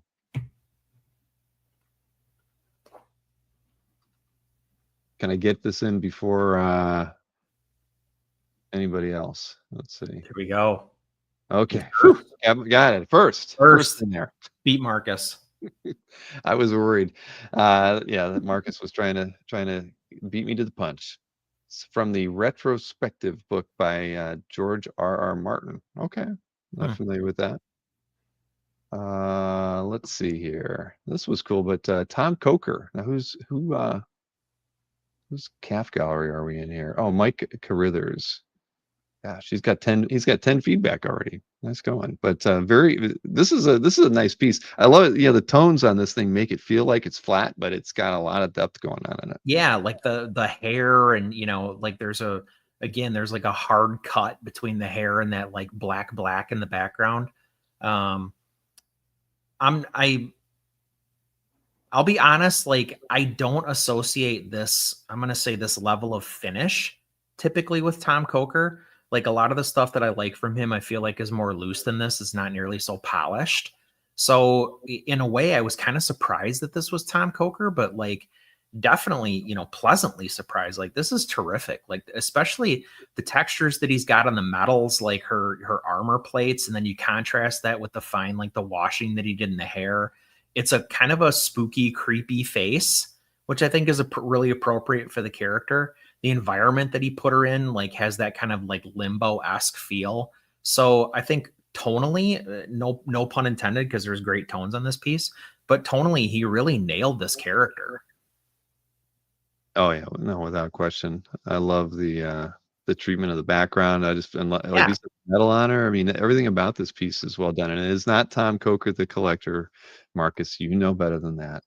But yeah, I love the way he's kind of handled the lighting, like on the armor, on the sword. Yeah, just really well done. Even like, so you kind of pointed out like the different textures and the different like finishes that are on here, but like her belt buckle is a great example. Like the belt buckle is very stark, it's very graphic, and then like kind of everything that's around it is more realistic, more textured. Yeah, I didn't even notice that. Now I can't unsee it. So it's a cool contrast, though. I like it. Yeah, it is. It is. Yeah, he's playing with some fun visual ideas there. Because you're right. I mean, look at the circle she's sitting in. It's all jaggy and really, like you said, very textural, like the rocks behind her. And then you have this one clear, crisp X. And it almost becomes a focal point. Yeah. No, good pick. Thanks. Congrats. Oh, I got my like on that one. All right. Oh, John Moore in the chat and on your screen at the same time. Nice scan here too. Huge. I was really taken by the depth of this piece. So the stuff that he does in the foreground with like just the stark black and white, the shape of the hands, and then it gives you such, not only like itty bitty little gambit, right? Like that's a huge like clue to the scale of the piece, but also the perceived distance from the hands to the sentinel's head. Like that's another like, wow, like that's a distance that's being crossed there. Yeah, exactly, Chuck. It's the job of scale here is tremendous. And then like take nothing away from those the inking that's being done on the sentinel in the background, like all those different like techniques that he used with the dots and the lines. And I mean, like he's layering stuff there. And then there's like some smudgy things like on the sentinel's jaw that kind of give like, maybe it's battle damage, maybe it's like smoke. This is unbelievable work. I love it. Yep. Oh, I'm with you. Great work, John. And another kind of film, television, entertainment themed piece that you've been doing so many of, and they're all freaking awesome. So no, this one came out great and deserves a comment. I'll save it for later, but I will add one. And it's who is it? Oh, Mugen. Oh yeah, that's right. I actually follow this guy's calf gallery. He's been on the site. Look, 2 years. He's celebrating his anniversary right now. Cool. Heck of a way to celebrate your anniversary there. You didn't do your like though. Oh shoot, didn't I? Thank you. Oh, well, I was going to go back and leave a comment, but now I've all right. Got that down. Where are we going from? Ron Garney. We know Nick Barucci likes Ron Garney, and we know you like Ron Garney, and then you get Dan Green inks on top of it. right? That's a Not reason to bad. pick it right there. I mean, green on Garney, that's like hen's teeth. But Mhm. I thought his work on Hulk was so terrific. He's got such a great take on the character. You can get away with a lot on the Hulk, right? Like the exaggerated anatomy that you can make him like he can have an itty bitty little pinhead to make him look even bigger. Garney, like his Hulk was more, the anatomy was a little more realistic while still being massive, but he looks so chunky, like slabby, which I really thought was terrific on this book. And then he gives him the, humongous teeth, and like the way that he put together his version of the Hulk is really the reason that I picked this. I was a big fan of it when he was doing it, and seeing this format in particular, the DPS, I think is just a perfect showcase for like my favorite thing about his run in the book, which was really just came down to how he depicted the Hulk. Well, I'm with you there. And there, look at Jason's putting a public service announcement out there. He's looking to complete the X-Men 436 book by Garney. So if you have pages from that book, this man is paying top dollar for pages. Big bucks. That's right. But yes, we know. What does he have? Like you have like half the book, Jason. You're getting there. You're getting there. Maybe not even half, but hey, even if you only have a third, that's a lot. More than I've got. That's true. If you had one, you'd probably sell it to Jason, wouldn't you? Oh yeah, I don't rake him over the coals. Mm-hmm. That's right. Anyways, no, that's a good pick. I've always liked Garney's stuff too, and you're right. The Dan Green inks on this piece are fantastic. And I think he wrote that this was a John Byrne penciled story too. John Byrne written. Yeah. There you go. He has 11 pages plus the cover. All right. Well, you're halfway there, Jason. There we go. Can't forget That's that. not really a public service announcement, Jason. That's like a Jason service announcement. But we don't want to look at it like that. Then come on. This I didn't even get my like on this one. So Adi Granov, right? Hey, Adi OAX. This is just a great image. It's a great image. When you first saw it published, right? It was just so striking, so well done, so realistic, and then to get to see it in in this form, it's just awesome. I mean, I think it's just an incredible cover. Well, the technology, he obviously excels like illustrating technology. I think, the big like generator or whatever that is in the background that he's hooked up to, like he goes a little steampunky with it, where I think it is a cool touch because Iron Man is so sleek, and, his version of Iron Man in particular, very sleek, very like, everything. There aren't a lot of angles on the armor. It's all very smooth, which I liked a lot, but he's doing what he does best here, really, which is like tones. He's inking everything perfectly. There's probably like a little bit here and there that's like left as graphite, which I think is very cool too. I think this is in Rob Rush's gallery. Yeah. If I'm not mistaken. So I saw this in person at Heroes, and in person, I mean, we say this all the time, but the scan is a great scan, but it doesn't matter. This thing in person absolutely is mind blowing. Yeah, Rob's he has to kind of branch out. He has all of his more that Ghost Rider stuff than anybody else could have. So no, this is great. I really like this piece a lot. And you're right. I mean, I got to see it at his place too, and it's fantastic. I mean, what you could be one and done with a Granov by having this. I agree. Yeah, man. And if this is the one you had, you'd be in good shape. Yeah. Did he put? Oh, I was gonna say I thought he maybe put the published piece up there, but he didn't. It doesn't need it. So congrats, Rob. I mean, this thing's just awesome. Yeah. And usually you think of him with color pieces too, right? But seeing it on black and white and just doing a tonal thing like this and have it be that striking and detailed, and you don't need color here. Over the top. Nope, not at all. It transcends comic art, says Tom McDonald. Well said, Tom. Yeah. All right. Well, that was your last one. So nice set of picks there. Thank you. I actually have two honorable mentions. You would pick this. I had to. Barry Yep. Windsor Smith, and it's in Rick W.'s calf gallery. I mean, come on, these are Yeah. cool. I mean, anything by Windsor Smith is fun, and I love I just love the way he handles drawing, outdoor scenes, right? I mean, nobody draws grass quite like Right. Barry Windsor Smith. Leaves, branches, you name it. Exactly. I mean, so when I saw this one, I was like, yeah, and I was a little surprised. Rick W. I'm like, I think of Rick W. Mhm. and I think of Tim Truman. I think of kind of obscure titles from the late '70s and the '80s, and then here he's going after a Barry Windsor Smith color piece. It just was, it's And an incredible one to boot. I mean, right. I mean, it just seems like so far afield from what we're used to seeing Rick collect. I just think it was freaking awesome. How do you not highlight a piece that stands out quite like that?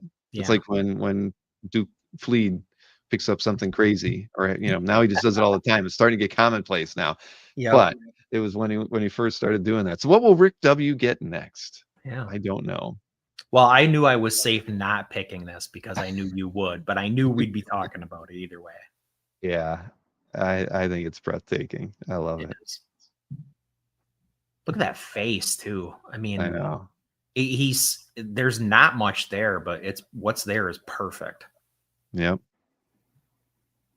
Carl Choi joins the rank of new member here on the channel. Thank you, Carl Choi. Similar in style to that Conan cover. Yeah, it has a definite vibe, I think, to that. I mean, kind of not just in stature, I guess. It wasn't in front of like a wooden wall or something like that in the other one, but great image. Congrats to Rick on that one. Then I picked this one for the show graphic. It's the Alex Ross, but I kind of just like the just pulling Cap out of the black and having it. That was the thing that got me. And because so much of Alex's stuff is all light and colorful and stuff, and this one was just fun. And I know I've probably used Alex Ross a few times because I like using color images on the show graphic, but this one was just really unique because of the use of the blacks on here, and then using the red for the two characters to either side. I just thought it was a really interesting cover. Yeah, I love this. And like the figural work on Cap, like, is really, obviously his lower torso just blending into the black. Like, he chooses not to even add any blue highlight. There's a little blue highlight on his chest, but like a lot of that is black as well. It's a great, really, it's a study about light, right? Mm-hmm. Because even the red is like so muted. It's like the color of wine, or darker in spots. And that black strike through, I mean, as far as like a cover design is concerned, it's just brilliant. Yeah. Nope. Yeah, and the red's the right choice, right? It's mirrored in Cap's costume. Yep. It couldn't be any other color. It's just perfect the way he's done this piece. So yeah, I mean, this was kind of an easy one to use for a show graphic because it just, Sure. it Striking. just works. It is. And Duke Fleed. Funny. I wasn't sure that this was Duke Fleed, but it is right there. A little bird told me that Duke is going to be at San Diego. Really? Yeah. Oh, that's interesting. I didn't think we'd say. Yeah, well, cool. I'll have to shoot him an email. I haven't seen. Have I ever seen? Yeah, no, we've met in person once before. I've never met Duke in person, and I would love to. But you're not going to San Diego. Not. Well, I'll be sure to if I meet him, I'll take a selfie with him. Send it. Please do. All right. Now I know we picked Steve Lawrence last week. We picked Steve Lawrence a lot, and this is Dave Cockrum. And I'll tell you the reason I'm picking this one is I love the composition on this. I just think that he throws Firestorm in there in a DPS like that. Dear Lord. I love the way he just loaded the top with those 5 panels kind of in that angle like that to allow Firestorm room to breathe. And I just thought that's it's just fun, imaginative, and it's Cockrum. And so yeah, I mean, I'm looking at it now. It's it's so early enough in the run with it that he's still figuring all this stuff out. I love that first panel with Colossus socking the guy. I love here comes Wolverine. He's got all claws out. I mean, in the 4th panel, even Psyche is getting in there in the 2nd panel with some blast. But this is great. Yeah. You couldn't want anything more, really. No. And you I can mean, say that just about Firelord. I didn't read this stuff. I don't know why Firelord is in the book at this point because he's a Herald of Galactus. But man, he drew the hell out of him. he did. I was gonna say that you know, what more could you want? Is just, every time I go through Lawrence's calf gallery, it's like pick your jaw up after every piece. I Yeah. mean, the guy just has great taste. You know, he's got Perez Titans covers. He's got the Paul Smith. He's got, you know, you name it. It's like he's got everything that anybody who was a fan of the, you know, mid to late 70s into the mid 80s, he's got it. He's got a great representative piece. Even #1 Marvel fan wants it badly. And Chris Nork hates X-Men. What I the hate heck? the X-Men. I don't hate them. I just don't like them. All right, Stephen N. This is I'm not familiar with Puppeteer Lee, but Yeah, it's a name. you know, yeah, very pink. I had to go look. There was only like 18 pieces on calf, and they were all painterly. They're all, I mean, some were from their rep, and they're very expensive. But cool. I just kind of, you know, anytime you see something that's you know, that's comics painted, you know, I'm already halfway there to thinking about picking it, and just the color pink, just not something that you know, I even would associate with anything other than a like a Psylocke character, of course. But I just loved it. I just thought it was great, and it made me at least go out and try to figure out who the heck Puppeteer Lee is, and I still don't know who they are. But more great art, I guess, reps or at least sells some pieces by them because Well, it's a ballsy pose. Like it's kind of an odd pose in a way, but like the crouching and like with the sword forward and like her arm is, you know, her arm is arced kind of an odd way because of the way she's holding the sword. So it's a really interesting pose. But like for me, I think the coolest thing about this is actually that wild kind of like arcing shape that he's making with the ribbon, or they are making with the ribbon coming off the back of the hilt of the sword. right. Yeah, no, I That like adds a lot with a little. Yeah. Who are you asking? Don't you read X-Men? It's Marcus. Well, we know you don't read X-Men, Chris, because you said you hate the X-Men. Yeah. Jim Lee, that was it. And some Silvestri, because I love Silvestri. Oh, Rich Cirillo says these colors remind him of Joe Chido. Yeah, I'd say so. Sure. Anyway, cool piece. And Steve N. Then where am I going to from here? Oh, this was in Mikhail's calf gallery.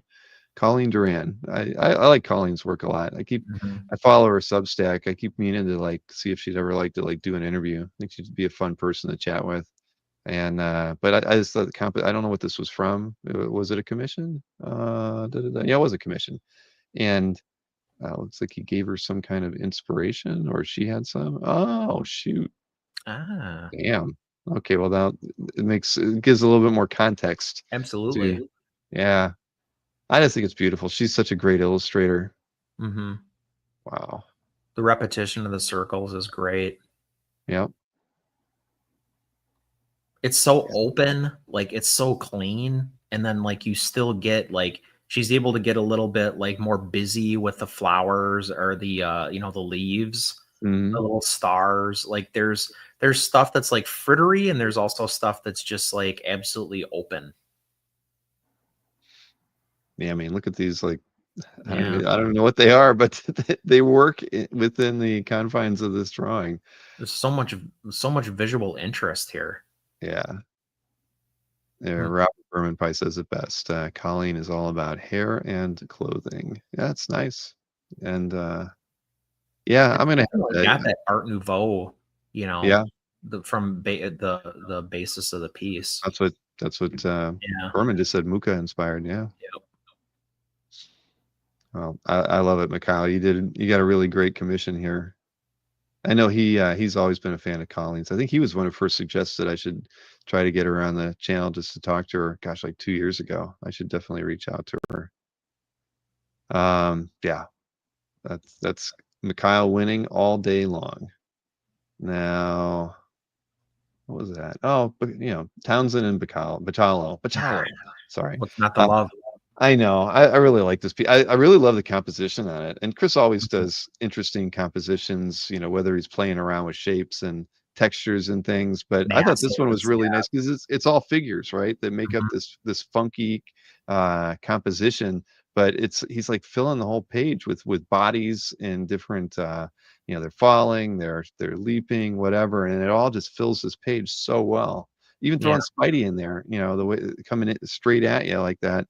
I mean, it's just it's awesome. I mean, Well, and then he also like he throws that one character who's being shot by the hood like way out there in the negative space, like just so like you have to go there. and that's Cap, right? I mean, I think that's Cap getting his shield. Maybe I can't. Is it Cap? I can't. It's too small for me to tell. It is, yeah. I think it's Cap. Sorry, Alberto. Well, maybe not. That's a weird looking shape on his chest, but Oh, it that's might be U.S. Agent. yeah, that's probably right. Yeah. That's like Luke Cage over here, and I don't know. Either way, really nice piece. The Wolverine looks just the force. The way he's kind of just got him like leaning into this clawed tack. It's awesome. Yeah, Chuck's right. This like Wolverine in particular has a real Mike Golden feel to him. Yeah, That mouth. yeah. Now that you said it, now I can't unsee Golden's influence on this piece. Yeah. Derek says he thinks it's Bucky Cap. Okay. Oh, okay. Yeah, because Cap would not have gotten shot in the face like that. Hey, come on now. Don't be running Bucky down. All right. Let's see here. Where am I going to after this? I gotta leave my like on there. This is in Brian Lake's Calf Gallery. Brian had a good time at Heroes, that's for sure. We all did. Yep. Now, this is in Doug Pfluger's Calf Gallery. Nothing special about this other than it's a nostalgic pick for me. I always tell you that, I love Byrne Marvel team up from this Yep. era. This was a really fun issue, and you get Spidey and you get a little X-Men in there at the same time with Havoc. And I think for me, it's just I really like this era. Should I say love this era of Byrne? It's the one that along with the X-Men that I'm just most fond of. I would be happy to get a Marvel team up page from Byrne if I could never get an Uncanny page, which probably can't. Who inked this? Do you mind? I was just wondering the same thing myself. Tony DeZuniga. Okay. Oh wow. That's pretty clean for It is. Tony, So isn't it? what I was going to say is the face on Havoc on the bottom left there is very, very clean. I was like, whoever inked this is wow. Yeah, Yeah. Almost got a Neil Adams feel to it. it does. You're right. Yeah. Wow. Anyway, I like this piece a lot. I was almost going to say love, and I said like. But Doug Pfluger. Now I know he's a fan of this era as well. Doug had a good time at Heroes as well. I defy you to pin down what Doug Pfluger loves, because I can't make heads or tails of it. I know the guy. I cannot make heads. He'll always be like, hey, what do you think about this? And I'm like, well, what do you think about it? Like, why are you buying this? Like, I have no idea what he collects. Yeah, no, that's true. That is very true. But he collects what he likes, right? Yep. Oh, hey, I got a there he is. There he can't pin me down, baby. Marcus. And then he had Heroes. He's out buying records. We're all in the show. He's out. He takes an Uber to go buy records. A man of many tastes. He is. All right. Well, I guess we're back to Daryl on this one. I didn't realize you had a Daryl pick in here, but Jim Lee. I'm never going to live this down. We both picked Daryl the same week. I know. Well, Daryl posts when he posts stuff. He always posts a bunch of good stuff. I mean, there's always like he's not a one-off kind of guy posting artwork on CAF. But I just thought this was a great. I love. I mean, this Jim Lee Scott Williams. I mean, I've never been a huge fan of them. I don't like the X-Men run, to be honest with you. But I love the Punisher stuff, and so this is a really cool page for me. I just think it's great. Well, you know what's really funny about that is this Punisher run is the only reason I read X-Men. What? It is. It's because I was like, who's this Jim Lee guy? I think when this was coming out, I was in like 5th grade, and I was all about Jim Lee in 5th grade, and then like a few years later, he's doing X-Men. I'm like, well, I gotta buy X-Men now. Jim Lee's drawing it. Yeah. Well, Stingray, you're right. You've been paying attention. Jim Lee is not a top 5 X-Men artist. Or did I give him? No, I don't. No, I put him in my top 5. Wait a minute. He was number 5. He was number 5 in my list. So Anybody who rips on Jim Lee in this chat, you are on notice. anyway, I thought this was great. I mean, I even love the way he drew the chopper in that first panel, right? I mean, that's awesome. He didn't draw that from memory. Nope. And he might not even. What year is this? Do you know when this was? 89. So he's not even using the internet for reference here. He's got to go dig into, like, I don't even know what, newspaper clippings. Orgs. Yeah, books. Right. All right. A couple more here for me. So Caroline Cash, OAX, right? This is in Newell's Calf Gallery. He picked up a couple pages by her. I just thought these were really unique, so much so that when I had the chance to look through Caroline's portfolio, I was curious. I started looking at why should someone check on Tom McDonald? Is he okay? Anyway, I thought this was really a cool way to draw Godzilla, and I had a fun time flipping through the Godzilla portfolio at Athenaeum's. I'm probably butchering the way this is supposed to be said. Athenaeum. Their craft gallery. Their Heroes booth. God bless America. It's been a long day. Yes. So I like this work. I thought it was cool. And I know that Newell did too. He was showing it off. He had this page. He had another page. Awesome stuff. Oh, I see. I'm sorry. Godzilla is wrecking Chicago. That's why he said check on Tom McDonald. Oh, Stingray. He's cool. Oh man. Well, there you go. Sorry, Tom. Sorry about that. But anyways, cool stuff. I love the way she just did that. The textures on Godzilla are awesome and unexpected. And there's so much Godzilla artwork out there anymore. I mean, there was some cool stuff. Even on wasn't there like a Spider-Man versus Godzilla cover or splash page that was posted? There was a Thing versus Godzilla cover a couple weeks ago that went up for sale. And while I hemmed and hawed about buying it, somebody bought it. Now it's going to show up on CAF and I'm going to be livid. I know wasn't there that's the OEX artist Jeremy, right? He did a Cyclops was blasting Godzilla cover. Really? I mean, there's just Godzilla everywhere in the Marvel universe, right? But anyway, I just think this is awesome. I love her style, and yeah, I mean, I want to see more of her work when you see stuff like this. So congrats, Noel, for picking it up. You did well on this one. I think it's great. Let's see here. 2 more. Oh, there you go. So this is Lovitz's Calf Gallery. I don't remember what God Wheel 3. Don't know what that is, but Perez drawing Thor, and this is just a freaking awesome, powerful, pose. So many times when an artist draws Thor swinging the hammer, you look at it and you're like, how the hell is he even doing that? It's like you can't. It's like that thing would be hitting him in the back of his head or somewhere.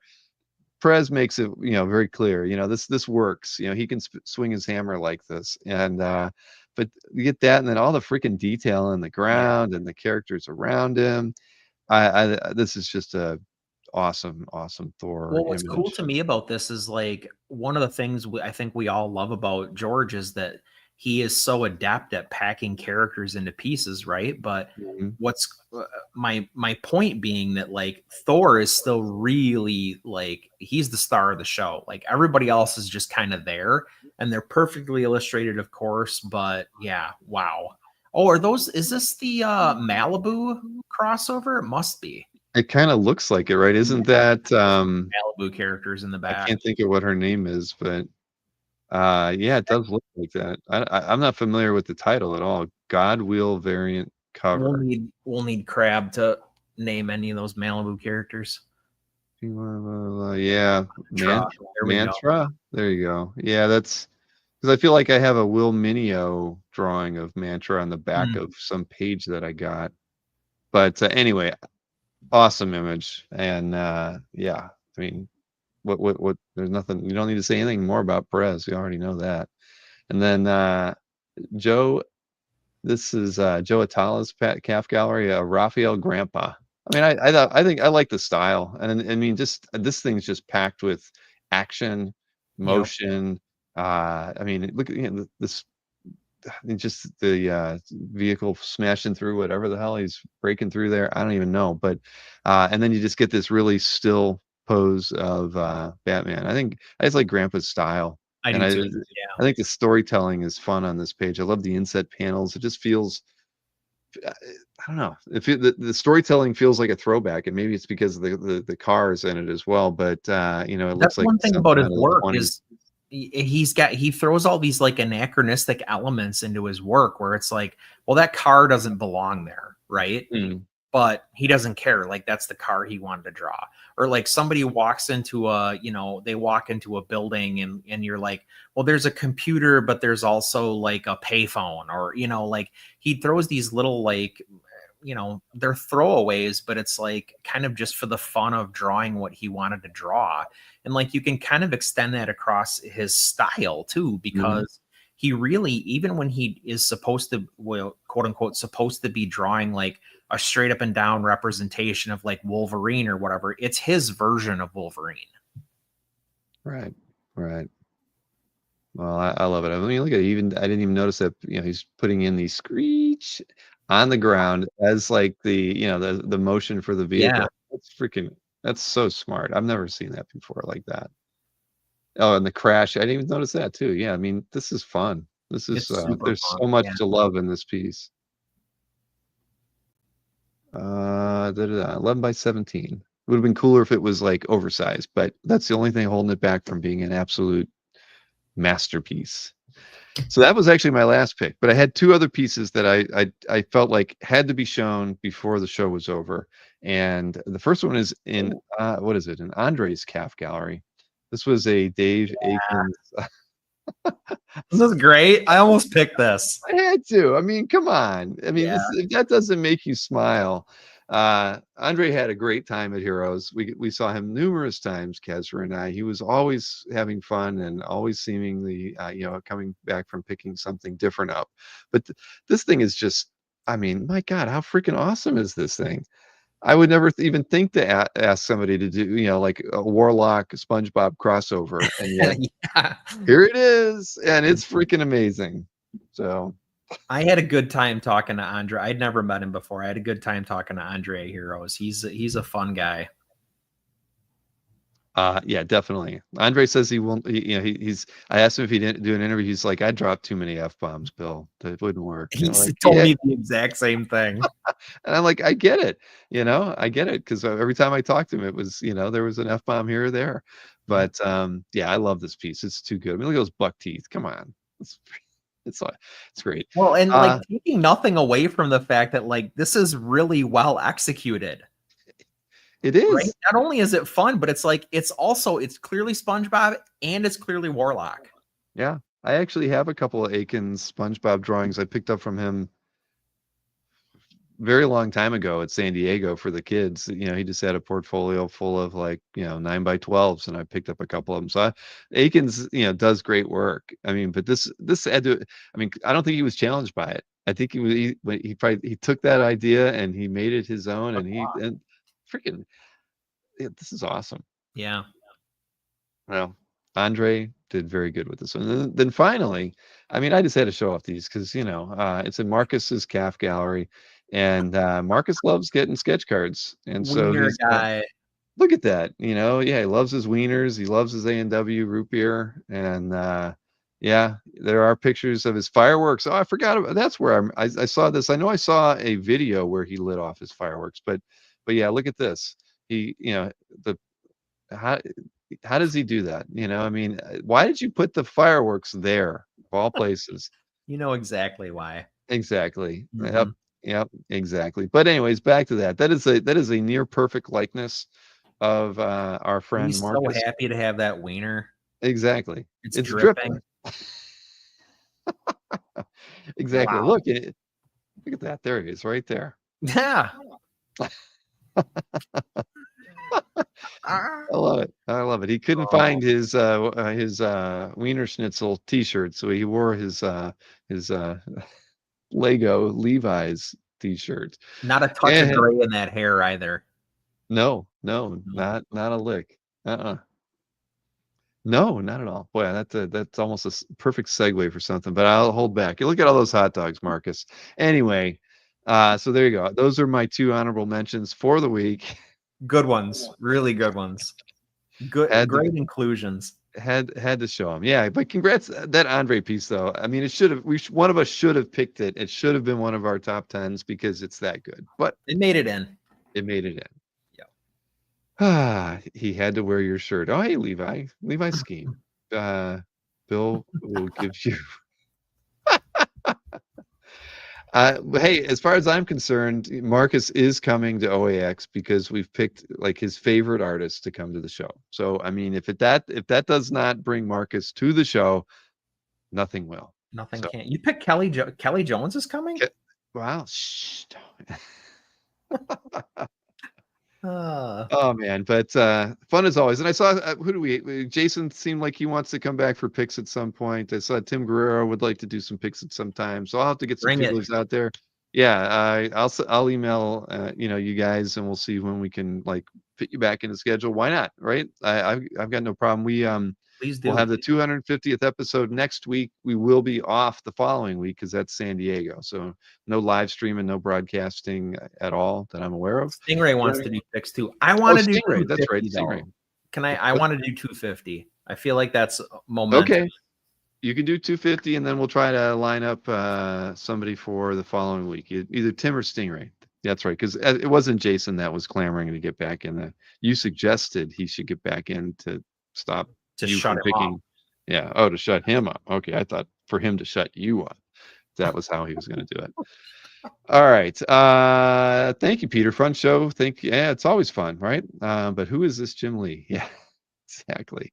And everybody should check out Peter Rowe's Calf Gallery. He's been buying and picking up some really great stuff. I don't know if these are just like scans he's posting, after, far after the fact, but he's Ooh. posting some really nice artwork to his Calf Gallery. Marcus wants to do a flip at SDCC. Oh, yeah, we could do that. That'll be interesting. Yes, Do it of on course, Lance's Marcus. carpet. That's right. That's where if Lance ever did one, that would be where Lance would do his. But yeah, why not, Marcus? We can work something out. Do a flip there. I don't see why not. Could be fun. It's a good idea. Yeah. Oh, all right. Well, listen. Hey, 2 hours and 17 minutes into it, and we Love got it. it done. That's good. That's good. I didn't. I got up early, and I'm actually probably gonna have one beer and go right to sleep tonight. But thank you as always, Chris. So next week, 250th episode. Yeah, we'll do. I'll do some kind of giveaway. We'll figure something out. Maybe calf box or something. Maybe All a right. piece of art or something. We'll figure it out. But when I know what it is, I'll let everybody know. But let's see what's coming up. Don't forget Saturday 9 p.m. Tatiana and I, and hopefully a few TD Art Gallery artists will be joining us for the Superman sketch card sale show. Should be a lot of fun. Lots of I think her number to me was like 54 sketch cards. So Wow. we'll have a bit of work to do, but I imagine all the prices will be really reasonable, and I don't believe we're doing anything like auctioning anything off. So everything will be priced, and should be easy to figure out which pieces you want. I'll preview as much as I can in the mailing that goes out tomorrow. So and then then we'll be back at it next week. So as always, Chris, fun hanging out with you, man. You too. Thank you, sir. Have a good one. Night, Everybody guys. in the chat, yep. Thank you for hanging out with us. We'll be back at it on Saturday, and then back at it again the following weekend. For those of you going to San Diego, shoot us an email. I mean, Kazra and I know Kazra has a lot of meetings to do, so I can't promise that we'll always be able to make a like time to get together with everybody. But clearly, if we could, at least see you, I'll be happy to give you my my number. You can text me, and we can meet up someplace on the show floor. We'll probably be hanging around the artist alley section over to where Berkey's at. He's in like the 4400 aisle with Mark Hay. But yeah, lots of walking and stuff to do. No panels this year, unfortunately. There was one that somebody was trying to set up that would have had calf represented in it that did not get approved by San Diego. So no panels this year, but we're still gonna have a good time while we're there. So reach out though and let us know if you're gonna be there, and we'll try to make it a point of running into you while we're there. So have a good night. See you again on Saturday. Take care.